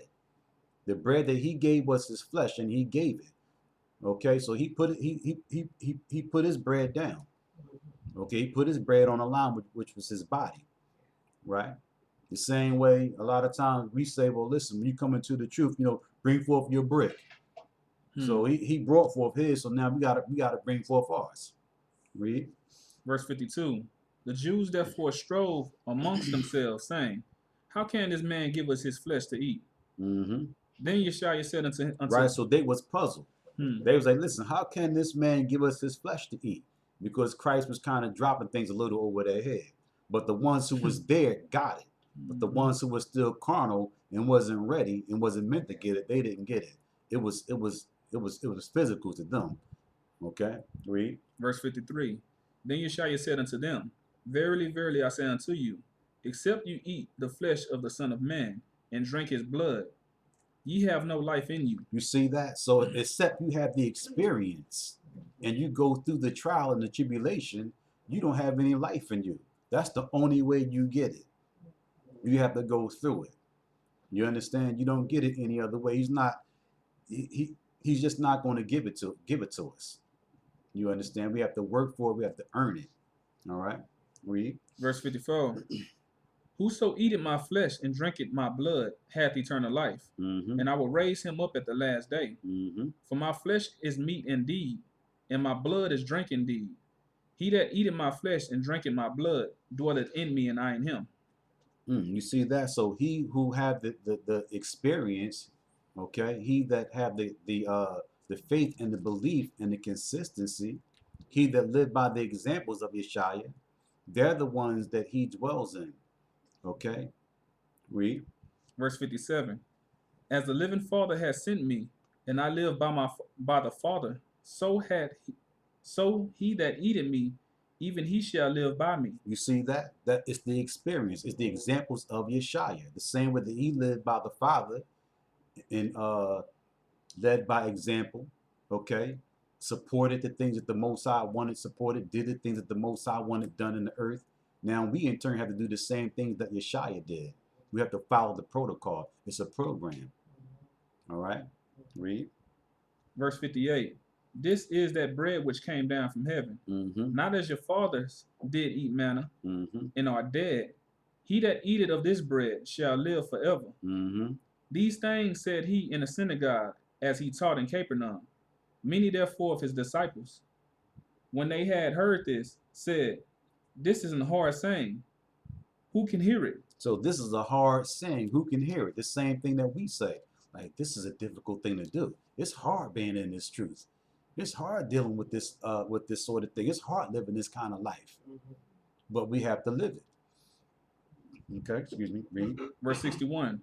When Yeshua knew in himself that his disciples murmured at it, he said unto them, Do this offend you? What? And if ye shall see the Son of Man ascend up where he was before, is it? That's interesting too, not to cut you off, because it talks, he said, does this offend you? The same way that a lot of people do get offended in this truth. And they feel like they just can't handle it. You know, I can't handle this, brother, because of an offense or because of the loss that they have to experience and the sacrifice that they may have to make. You understand? Even though your child he was talking and it was in parabolics. You understand? We got to abstract the reality of what he's saying, and you understand, and convey it into our life. You understand? All right. Read. Verse 63. It is the spirit that quickeneth, the flesh profited nothing. The words that I speak unto you, they are the spirit, and they are life. But there are some of you that believe not. Right. So they didn't believe in the things that he was saying. He said, listen, the things that I'm saying you is supposed to quicken you. It's supposed to reawaken you, get you thinking, get you examining yourself, get you changing. Have you become more and more aware of your sinful nature. All right. Read. For Yeshua knew from the beginning who they were that believed not, and who should betray him. And he said, therefore. Wait a minute. Read that again. For Yeshua knew from the beginning who they were that believed not, and who should betray him. Right. Who they were that believed not and who should betray him. Because even though we know that Judas betrayed him, but guess who else betrayed him too? We betray Yeshua too when we renege on and not follow him. That's a form of betrayal also. All right, because these brothers were initially following him, but they turned their backs on him. That's betrayal. The same thing. That's what we do when we come into this knowledge and this truth and then turn our back and walk away. It's betrayal. The same way we look at it. You have somebody who made a commitment to do something with you and be consistent with you. Oh, I got you. I'm gonna ride with you. We're gonna make it happen. And then they walk away from you. Feel betrayed. All right. Read. Verse 65. And he said, Therefore say I unto you, that no man can come unto me except it were given unto him of my Father. From that time, many of his disciples went back and walked no more with him. Then said Yeshua unto the 12, Will ye also go away? Wait a minute. He said, so listen, a lot of people left him at that time. He said, so what y'all gonna do? Y'all gonna leave too? These brothers, they couldn't handle it. They didn't understand what I was talking about, and they wasn't prepared to go through this affliction. So y'all gonna leave too now? They left. What are y'all gonna do? They made up in their minds. They developed a mindset. They like Ecclesiastes, the 2nd chapter, talks about they had set their mind, their heart aright. And that's what we all have to do, set our hearts aright to know that, listen, this is what we're going to have to go through, and this is what it's going to be. You understand? Retreat is not, it's not an option. It's really not an option. But we think it is. A lot of people think it is. They think that there's another way. They think they can just drop back for a while and, you understand, slide in when they see them breaking the atmosphere. You understand? Like, no, he know. That's why I said that he knew from the beginning. You understand? He knew who was going to be there and who was not. Just like he knew about us. He knew I was going to go through my changes. You understand? Yeah, he knew everybody was going to go through it. Brought that thing back around. No, you got some more work to do. And you owe me. You understand? I need double time out of you, bro. You know? It's more on that. Yeah, it says, verse 67. Then Yeshua said unto the 12, Will you also go away? Then Simon Peter answered him, Lord, to whom shall we go? Wait a minute. He said, Lord, to whom should we go? Where you going to go at? This is the truth. Where y'all going to go at? I'm talking to y'all out there. Where y'all going to go at? No, seriously. Where you going to go at? Because the doctrine is tight. So where you going to go at? Listen, I done heard people say it. There's no place else I can go. Y'all the only one to teach the truth the way y'all do. So that's what Peter was saying. I'm not going to go roll with John's disciples. You know, I'm not going to go with the other dudes who talk about the resurrection took place already. I'm staying with you. That's what I'm going to do. You know, there's more on that. Yeah, it says, Thou hast the words of eternal life. Wait a minute. He said, because you have the words of eternal life. And because Yeshua had the words of eternal life, Peter stayed with him. The rest of the disciples stayed with him. They was like, this dude got the truth. Like, I don't know what's up with them guys. This brother got the truth. Man, my spirit bear witness to what this brother is saying. The same way our spirit had bear witness to the truth that the Gathering of Christ Church teaches. Our spirit bear witness to this, that this is the truth. Where else could we go? Nobody else is really teaching it at this magnitude. All right? Okay, there's more on that. Verse 69, it says, And we believe and are sure that thou art that Christ, the Son of the living power. And so they were confident. They believed and they was assured. That's what we have to have. We have to have that same assurance, that same belief. Like nothing can shake us. This is just something that we're going to have to experience and go through. This hardship. So we can't be soon shaken and we can't be troubled about it. All right? That's it? 2 more verses. It says, Yeshua answered them, Have not I chosen you 12, and one of you is a devil? Mm-hmm. He spake of Judas Iscariot, the son of Simon. For he it was that shall betray him, being one of the 12. Okay. All right, let's move on. Let's get the book of Josephus, the 3rd chapter. I want to get an account of some experiences that we had when we wasn't trusting in the Most High when he brought us out of Egypt, our forefathers rather. Yeah, Josephus, book 3, and we're going to read chapter 1.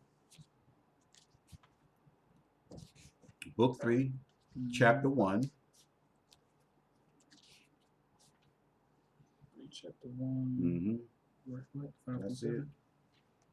Yeah, book 3, chapter 1, 5 through 7. Because Elder Rawchaa mentioned a few things that I wanted to touch base on about the different things that would stagnate us and keep us from coming all the way. Okay, and that would trouble us and that would shake us. All right. It says, when Moses saw how much the people were cast down, and that the occasion of it could not be contradicted, for the people were not in the nature of a complete army of men. Now check this out. So Moses saw that the people was cast down. He saw that their countenance was down, their spirits were low, right? And then what he saw in them, it was rightfully so. He said, I can't deny what I see in them, and I can't deny what they see, because they were concerned about their condition. But they was looking around like, man, what are we going to do? How are we going to manage the situation? So it was justly due. He understood. Read. who might oppose a manly fortitude to the necessity that distressed them. The multitude of the children and of the women also, being of too weak capacities Capacities. to be persuaded by reason. So he was like, listen, he couldn't persuade them by reason. There was no way he can kind of bring comfort to them in view of the situation that was in front of them. They was like, listen, we're going to have to fight. We don't have no weapons. We got a bunch of women and children. What are we going to do? Everybody panicked, right? Read. Being of too weak capacities to be persuaded by reason, blunted the courage of the men themselves. Right. So this affected the men. It weakened the men. The men were weak. The men probably would have thought about taking a stance, but when the men started witnessing the disparity and the doubtfulness, you understand, of the women and children, then they became shaken also. All right. This is why you brothers have to stand strong. All right. A lot of things your wife may not understand. A lot of things your children may not understand. Okay, but you're the man of the family. You're the head of the family. You have to stand firm in your belief, even if your wife and your children don't. You have to take control of the situation and control the environment. All right? Because when people panic, people die. That's right. So you have to control, you understand, your environment. All right? Read. It says, blunted the courage of the men themselves. He was therefore in great difficulties and made everybody's calamity his own. Right. So Moses made everybody calamity his own. So he took on the responsibility to bring comfort, you understand, and try to bring a resolve to what was going on with people. All right? Read. For they ran all of them to him and begged of him. The women begged for their infants, and the men for the women. Can you imagine that? Hundreds of thousands of people, and people just, coming to you, talking about, this is there's no food for my kids. Like, what are we going to do? Like, how are we going to eat? We ran out of provisions. We ate everything thus so far, traveling, walking here, getting here. What are we going to do? Then the brother's like, yeah, Moses, what's up? What are we going to do, man? My wife, she right out. What about the women and the kids? We need provisions. Jake backing it up because he's shook, but his woman got him shook. Read. That he would not overlook them, but procure some way. So Moses like, listen, I'm not going to overlook y'all, okay? I got y'all. I'm going to look out for y'all. We're going to work this thing out. Just relax and be calm. I'm going to go consult the Most High, okay? Read. Or other for their deliverance. Mm-hmm. He therefore took himself to prayer to the Most High, right? That he would change the water from his present badness, and made it fit for drinking. Right. Now stop right there, because I want to move on, because it's kind of actually really long. This is 3 and 1. Let's go to let's go to chapter 4. Right. 4 and get verse 15 and 20. Where's that at? Right. Chapter 4, 15. Yeah, I'm sorry. I went to another chapter. Yeah. Chapter 4.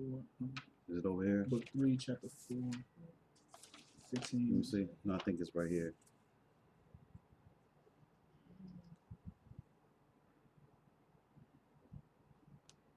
Let me see. Let me see this for a moment. One moment, y'all. Excuse me. Chapter 1, paragraph 2, right? All right, chapter 4. 15 to 21. Let me see. Where's chapter 4 at? You sure it's in the same book? Still book 3? Or is it book 4? Let me see. Let me see for a moment. Excuse me. Yeah, it could be book 4.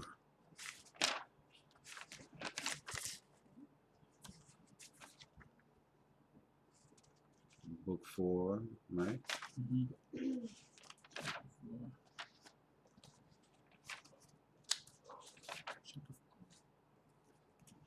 You see that is right there? No.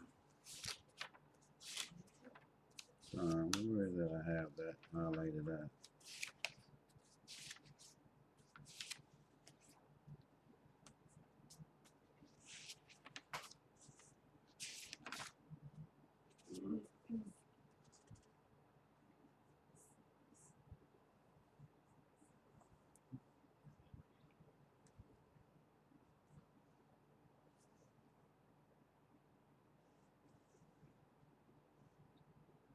Where it says he wanted to try that virtue. Let me see. I apologize, y'all. Excuse me. Yeah, let's read 15 and 1. Let's go to book 4, Antiquities of the Jews, book 4, and we're going to read chapter 15, okay?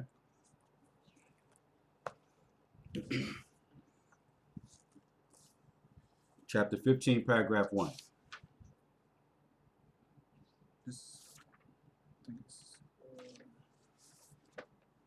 Okay. It's book 4, right?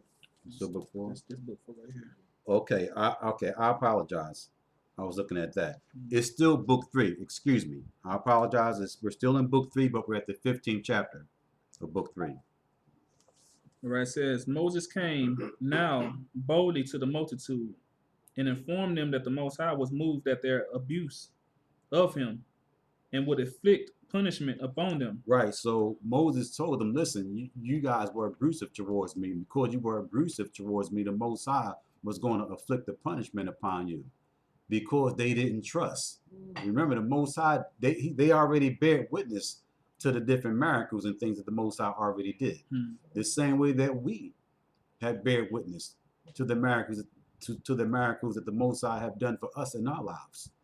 All right, read. Not indeed such as they deserve for their sins, but such as parents inflict on their children in order to their correction.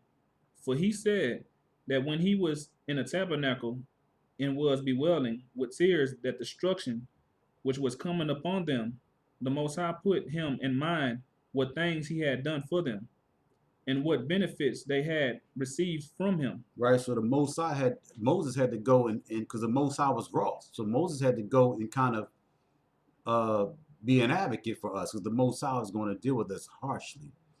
Okay, read. And yet how ungrateful they had been to him, that just now they had been induced through the timorousness of the spies to think that their words were truer than his own promise to them, and that on this account, though he would not indeed destroy them all. That's interesting because we started trusting in man and valuing their opinion versus valuing and considering what the Most High have done for us and showed us through deliverance. We was being persuaded, okay, by other people who were murmuring and whispering. Read. Nor utterly exterminated their nation, which he had honored more than any other part of mankind. Yet he would nor permit them to take possession of the land of Canaan, nor enjoy its happiness, but would make them wander in the wilderness and live without a fixed habitation. Right. So for our lack of faith and distrust, the Most High allowed us to just wander around in the wilderness. Okay, that was part of the reasons why he didn't. Why we could have went in much sooner. Took 40 years. We should have been in if our spirits was right and our hearts was right. But just because of that, he was like, listen, they're gonna have to wander around. A lot of these people are gonna have to die first, and their children is just gonna make it in. It's gonna happen again. This is why the scripture speaks about that we're going to have a lot of children, because the children we're going to have, it's not going to be ours. It's going to be the kids, the children, sorry for saying kids, it's going to be the children of the ones who died along the way. who didn't make it, who was faithless. And what are we going to do? When the Most High deal with you, we just going to grab you, just come on, baby, come on with us. You understand? That's what we're going to do. Your kids are going to be our kids. Okay? Read. And lived without a fixed habitation and without a city for 40 years together, as a punishment for this their transgression. You see that? So we lived without a fixed habitation for 40 years in a city. For 40 years we went through this. All because we didn't want to trust. We didn't want to have faith. And that's why a lot of people wonder why they're in certain conditions. Why am I still in this state? Yeah. You know what I mean? And then you want to disbelieve the truth because you lack the faith. You lack the consistency, the tenacity, the belief and the trust that you should have had in the Most High and in this truth. You lacked it. But see, you know, we need somebody to blame. Couldn't have been me. Can't be me. I've been consistent with my prayer. For the first time in your life, you've been consistent with prayer. And now, because the Most High don't come through, it's a problem. This ain't the truth anymore. Because he didn't come, because it's not immediate. You understand? But that's how we get. You always looking to point the finger. We never want to take the blame. We never want to take it. What's wrong with that? It says, but that he had promised to give that land to our children, and that he would make them the possessors of those good things, which... Wow. Not to cut you off, I apologize. But he promised to give the land to the children. That's exactly what he did. Because only children went in. You understand? And listen, we better hope that don't happen again. Because I'm too old. I got to make it in. You understand? Read. And that he would make them possessors of those good things. By your ungoverned passions, you have deprived yourselves of. So we ended up depriving ourselves of our homeland, of going into Israel, because of our distrust and our unbelief.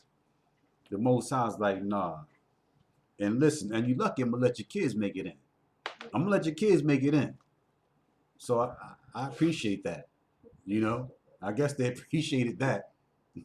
You know, because Hosea 4:6 talks about that if for rejecting the Most High's knowledge, he will reject you and your children. Okay, but he let their children go in. Okay, so couldn't complain too much about that. So let's move on, y'all. Let's get 2 Timothy's the second chapter.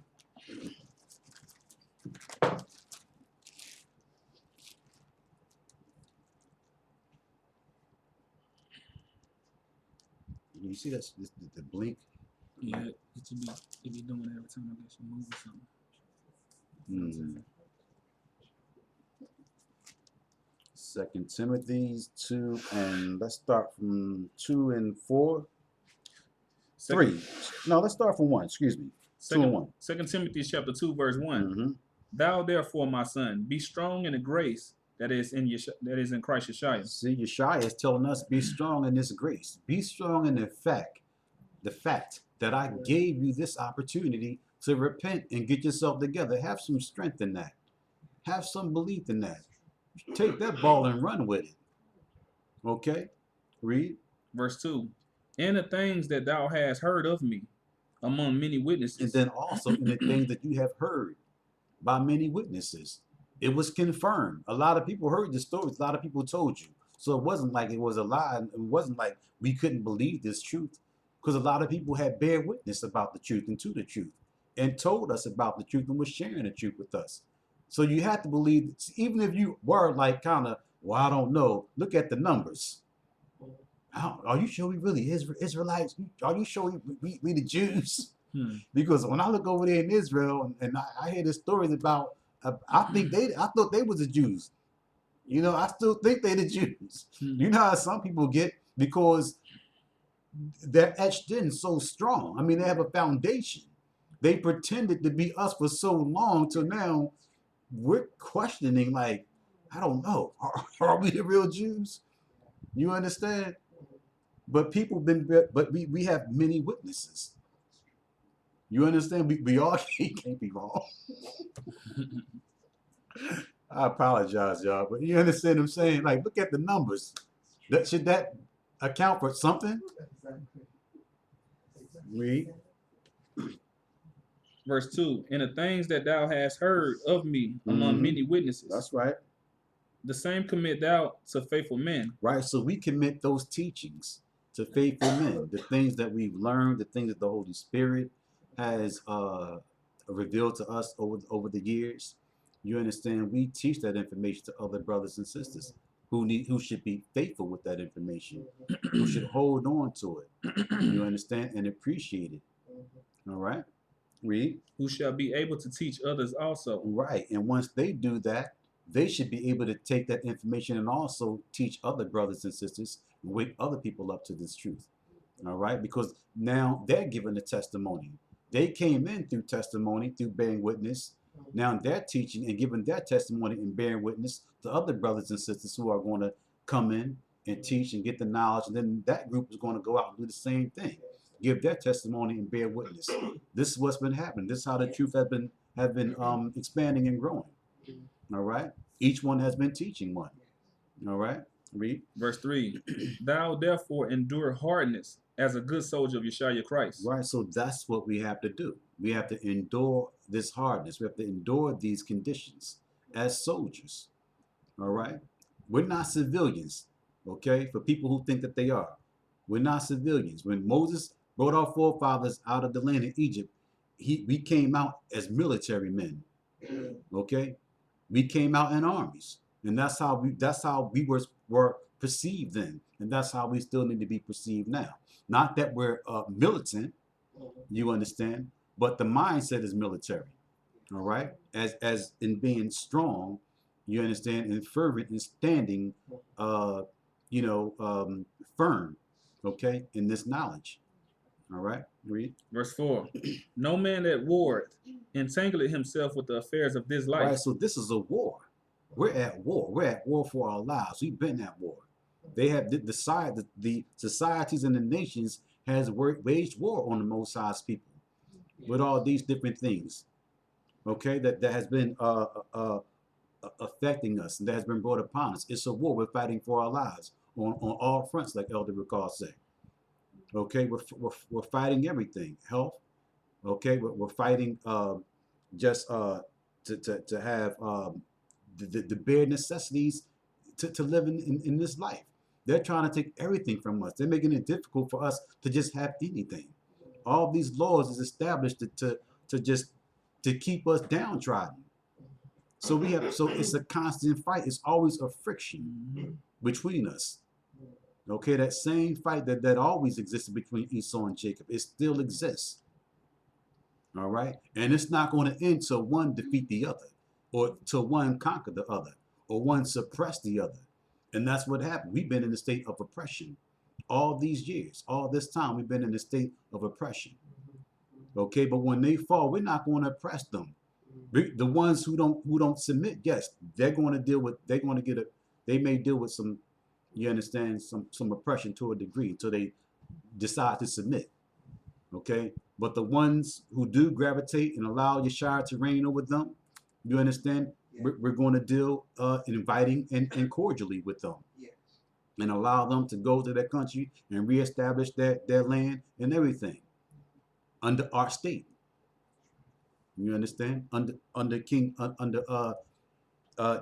Yeshua's kingdom.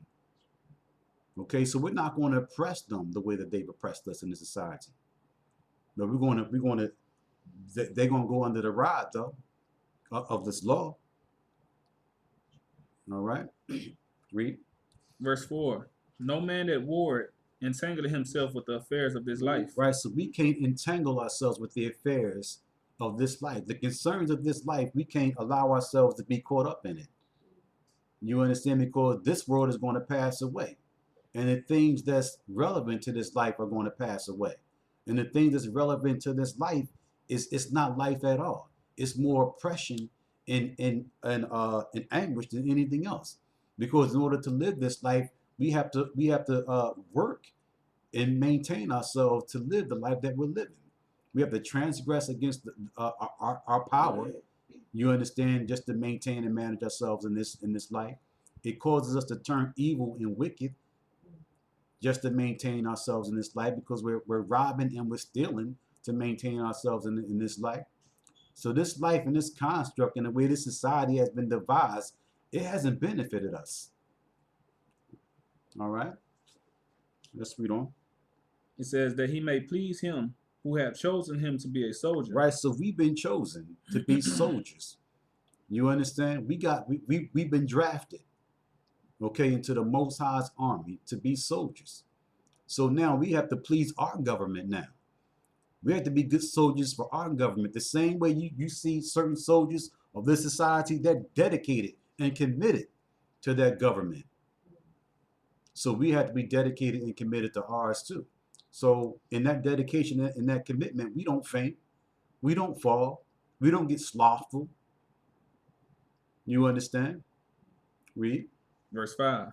And if a man also strive for masteries, yet is he not crowned except he strive lawfully. Right, so we have to strive lawfully. And we can get crowned, we can get the reward. But we have to strive lawfully. All right? What's more on that? Yes, it says the husbandman that laboreth must be first partaker of the fruits. Mm-hmm. Right. Consider what I say, and the Most High give thee understanding in all things. That's right. Remember that Yeshua Christ of the seed of David was raised from the dead according to my gospel, Mm-hmm. wherein I suffer trouble as an evildoer, even unto bonds. You see that? So read that again. It says, verse 8, remember that Yeshua Christ of the seed of David was raised from the dead according to my gospel, wherein I suffered trouble as an evildoer. So Paul said that he suffered trouble as an evildoer, because what he was doing, the work that he was doing, the Roman Empire was against him for doing some of the things that he was doing. So he suffered as an evildoer. Read. Even unto bonds. Even unto bonds. So he was dealing with different constraints and difficulties too. He was being oppressed. They was making it difficult for him to preach the gospel also. Read. But the word of the Most High is not bound. But the word of the Most High is not bound. You can't contain the word of the Most High. This word is going to go out, okay, into the four corners of the earth, and it's going out. It's out there. And it's going to continue to go out, and it's going to reach the areas that it needs to reach. Most High will. Read. Therefore, I endure all things for the elect's sake. You see that? So he said, therefore, I endure all things for the elect's sake. So now we have to arm ourselves with that same mindset. We have to endure all things for the elect's sake, because we don't know the elect, as we're still trying to accumulate the elect. We're still trying to gather the elect. So why would we stop now? Because if any one of us stop, then guess what? There's a possibility that one of the elect may not get woken up if we stop. Paul understood that. He's like, man, I can't stop now. I got to keep going. I got to do this for the other brothers and sisters who have not awakened. You understand? So we have to take that same mindset and continue to do what we're doing, because each and every one of us have a work. Each and every one of us may have a number of people that we may have to wake up. So if you renege and pull back, listen, where's your number at? You understand? You still got the same talent I gave you? You didn't go to the money exchanges? That's how your shy is going to look at it. All right? Read. Verse 11. It is a faithful saying, for if we be dead with him, we shall also live with him. That's a faithful saying. If we be dead with him, we shall also live with him. Okay? It's a faithful saying. You can believe that. You can trust in that statement. That's what Paul is saying. Read that again. Verse 11. It is a faithful saying, for if we be dead with him, we shall also live with him. That's right. So if we be dead with him, okay, dead to this world, dead to this life, we still trying to live. A lot of us, we don't want to die. We don't want to be dead with him. We want to be alive with ourselves. That's what we want.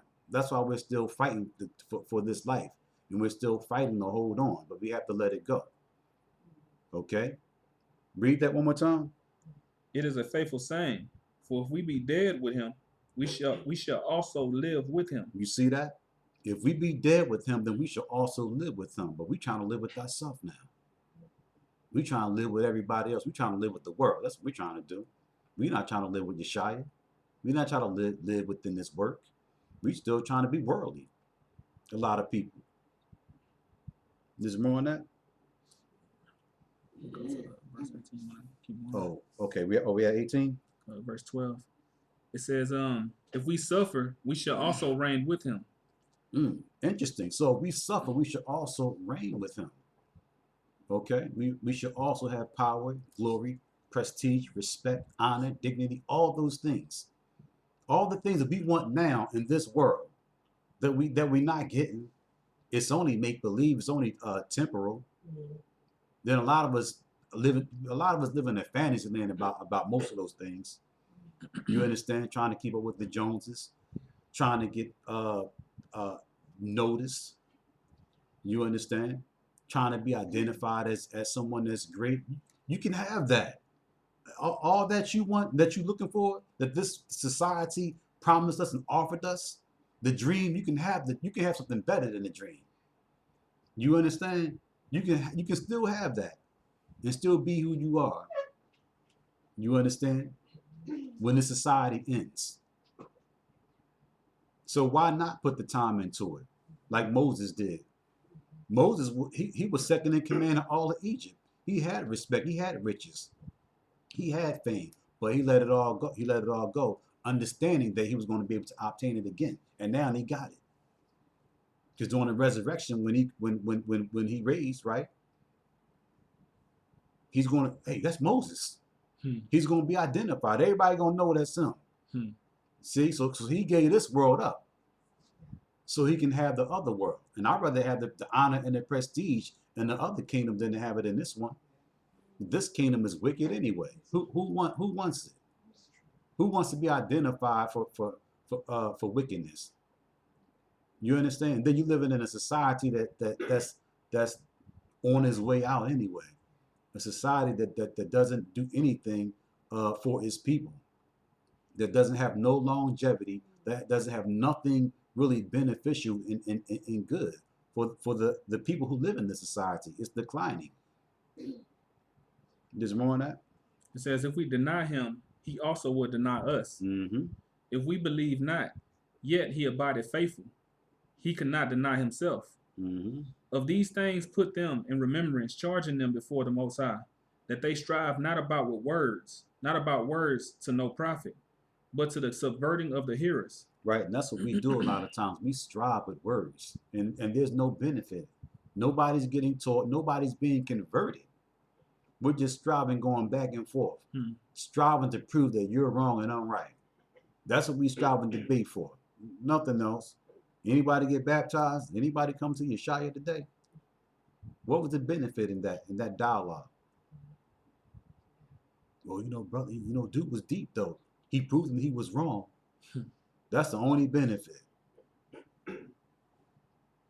More on that? Verse 15. Oh, yeah, that's it. Okay, let's move on, brothers and sisters. Let's get Ecclesiastes in the Bible. Ecclesiastes, the 8th chapter.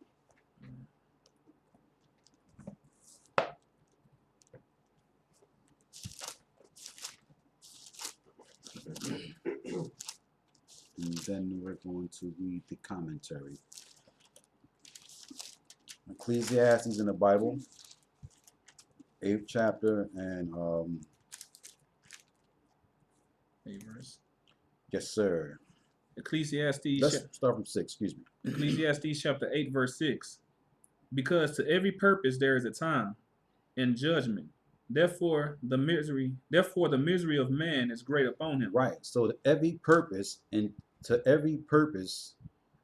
there is a time and there's a judgment. Okay. Right now we're in a particular time where there's going to be a particular judgment. Right? Read. Therefore the misery of man is great upon him. And that's interesting too. So the misery of man is great upon him. The state of disparity is great upon man right now. Read. Uncertainty that everyone is dealing with. Read. Verse 7. For he knoweth not that which shall be. For who can tell him when it shall be? You see that? So a lot of times we don't know what shall be. And who can tell him what shall be? Only the Most High can tell you what shall be, though. And those who are dealing with the Most High are the ones who will know what shall be. Other than that, if you're not in with the Most High and dealing with this knowledge and this truth, then yeah, this would apply to you. Who shall know what will be? Okay? Read. Verse 8. There is no man that had power over the spirit. Right? So there's no one that can retain the spirit, that has power over his spirit, and who can determine when he goes and when he leaves. Right? Read. To retain the spirit. Neither had he power in a day of death. Right? And no one can prolong that death. The best thing we can do is try to eat healthy. Okay? And keep the wages of sin down by not sinning at all. But that's the best we can do. Read. And there is no discharge that is war. That in that war, neither shall wickedness deliver those that are given to it. You see that? So there's no discharge in this war. Okay? So as soldiers, we have to understand that we're in a war and we're fighting a war, and there's no discharge. All right? So, so even though we're going to be dealing with a lot of trial, a lot of tribulation, we're going to be in troubled states, there's nothing we can do. There's no way we can, you're not going to get an honorable discharge in this war. The Most High, He don't give those out. Okay? You can get recognized and identified as being a martyr. Okay? But there's no honorable discharges. Okay?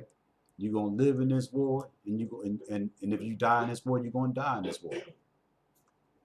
Right? But if you live or die, you live and die unto the Lord, unto the Most High, excuse me. All right? It's more than that. Let's read some of the commentary. Excuse me.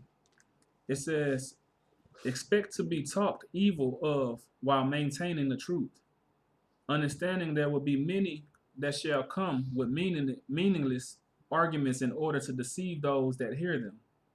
Even in Paul's time, there were some who had intentions on deception. There are always those who will open their ears to their madness and have their faith destroyed in the process. Mm-hmm. We must learn in these times to be steadfast and not to let someone's foolishness from the sidelines get to us sidelined. Get us sidelined, excuse me. Okay, right. So we have to be careful to make sure that we don't get persuaded by people that's teaching different doctrines. Okay? And even people who just may not understand what we're teaching right now, because it may not be meant for them to get it right now. This is why people have to study to show themselves approved and re-examine some of the teachings that we have before just lashing out like, no, that's not the truth. Have you examined it? The scriptures does say before you rebuke someone, examine the situation first. A lot of people don't even do the research. They just fly right off at their handle and say, no, that it's wrong. Okay? So let's get 1 Timothy, the 6th chapter. And we're going to close it up soon.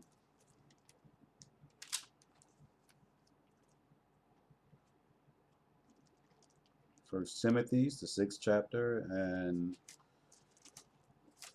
let's start 6 and 1. Mm-hmm. 1 Timothy chapter 6, verse 1.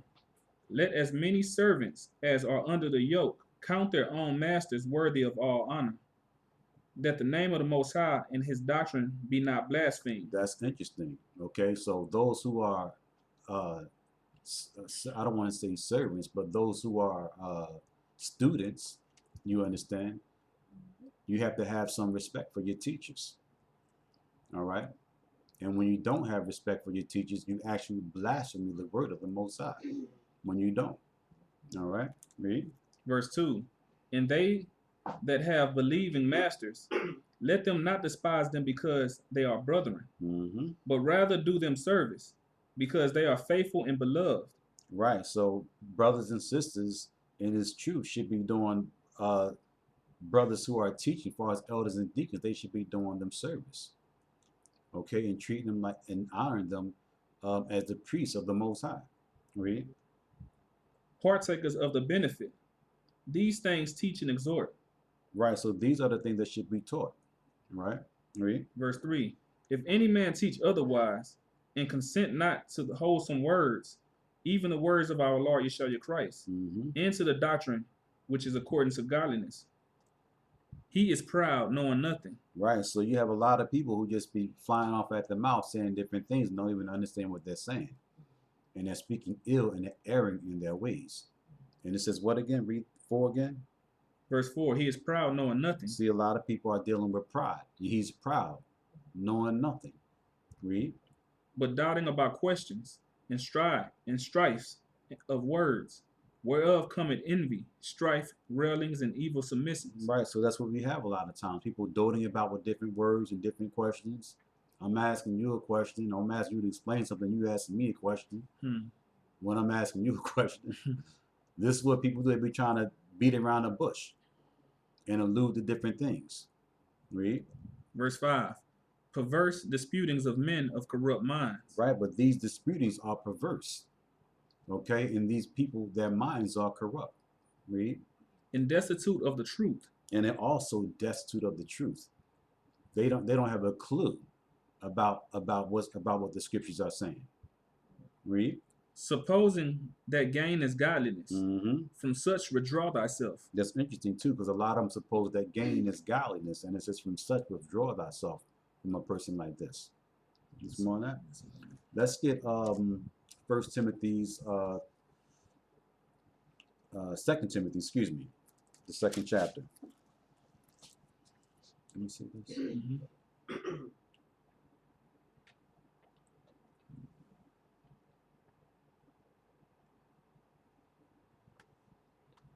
Yeah, let's get ready to close it down. I want to get one more scripture though, because it's we've been going for about 2 hours now.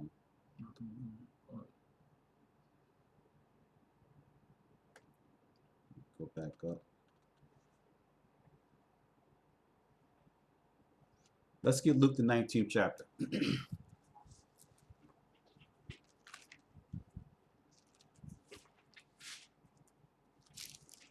Last scripture.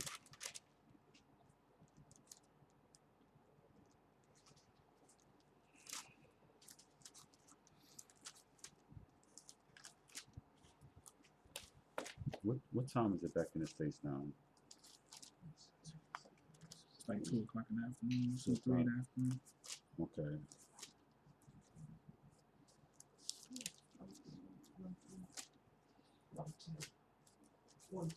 Okay. Yeah, I don't want to. Yeah, I don't want to go over the time. I believe Elder Gabar is coming on soon, and with law class, so I want everyone to be able to catch it.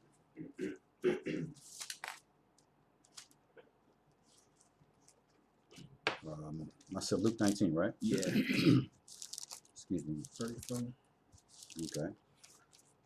Luke the 19th chapter, and let's start from the 34th verse. Luke chapter 19, verse 34. Mm-hmm. And they said, the Lord had need of him. And they brought him to Yeshua, and they cast their garments upon a coat, and they set Yeshua thereon. And as he went, they spread their clothes in the way. And when he was come nigh, even now, at the descent of the Mount of Olives, the whole multitude of the disciples began to rejoice and praise the Most High with a loud voice for all the mighty works that they had seen, saying, Blessed be the King that cometh in the name of the Most High, peace in heaven and glory in the highest. And some of the Pharisees from among the multitude said unto him, Master. I apologize. I want verse 41, excuse me. Verse 41. And when he was come near, he beheld the city and wept over it. Right, so this is Yeshua, okay? When he came to the city, okay, before the crucifixion, okay? He came to the city and he wept over the city. Read. Saying, if thou hadst known, even thou, at least in this thy day, the things which belong unto thy peace. Right, because right now we're in a peaceful state. But Yeshua is saying, listen, if you really understood okay, what would belong to the peaceful state that you are in right now? You would make better changes. You would prepare yourself for it. Okay, if we really understood what was going on and what time period we're in right now. All right, read. But now are they hid from thine eyes. Mm-hmm. Verse 43. But it's not hid from our eyes. Back then, it was hid from them. Okay, but it's not hid from our eyes. We know exactly, or we know what's about to occur. Okay, we know what the nations are coming together to do. Okay, we know what the end result is, the end game is. All right, read. Verse 43. For the day shall come upon thee, that thine enemy shall cast a trench about thee. Right, those are the days that's coming upon us, where the enemy is going to cast a trench about us. It's happening now with border control, and with all these immigration policies that they're passing. Okay, how they're making it difficult for you to get a passport nowadays. They're making it difficult. They're asking all kind of questions that you and they want all kind of information that you possibly can't even provide. Okay, but they're enacting and putting different laws and stuff in to make it difficult for you to even get a passport to leave the country because they don't want you to leave. Okay, because you're a commodity. Read. It says, verse 43, for the day shall come upon thee, that thine enemy shall cast a trench about thee, and compass thee round, and keep thee on every side. And they're going to keep us in on every side. Okay, from Canada to Texas. Okay, they're going to keep us in on every side and make it difficult for us to cross the borders and get into different countries. They got to keep us contained. Read. Verse 44, and shall lay thee even with the ground, and thy children within thee. Right. So not only are we going to suffer as adults, okay, but our children are going to suffer and have this experience also if we don't prepare and watch what's going on. All right. Okay. Read. And they shall not leave in thee one stone upon another, because thou knowest not the time of thy visitation. And that's interesting. It said there's not going to leave one stone upon another. I mean, it's not going to be nowhere or no place where they're not going to try to cut us off at. And we see the signs and evidence of that. Now, they're making it so difficult. Every time you turn around, they're passing a new law or enacting something that's affecting us, that's making it difficult for us. It seems like everything they do is just about, listen, how can I oppress these people? How can I stagnate them? How can I make it difficult for them to move around and do things? How can I make it complicated for them to survive? That's what it seems like. It seems like no one else is being affected but us. Read. Verse 45, and he went into the temple and began to cast out them that sold therein. Go to 44 again. Verse 44, it says, and shall lay thee even with the ground, and thy children within thee, and they shall not leave in thee one stone upon another, because thou knowest not the time of thy visitation. Right, and that's what we got to understand. Now is the time of the visitation. That's what time period we're living in. Okay, the Most High is about to come back soon and visit this earth. Okay, on a level that a lot of us are just not prepared for, and the nations. Okay, they're in their little think tanks too, finding out different ways that they can visit us too, and cause confusion and make it difficult for us to survive. Okay, so with that, that's today's lesson. I thank you, brothers and sisters, for taking time out of your day to log on and listen. It was a great lesson by Elder Rawchaa. I didn't get an opportunity to go over all the scriptures. I wanted to keep the lesson condensed to an hour and a half or 2 hours. But this thing was 8 pages long. I think I probably got through maybe 2. And then I was bouncing and jumping around too.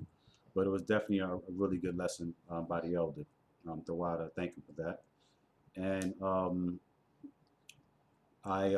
Elder Gabar should be coming on this afternoon. Okay. Once again,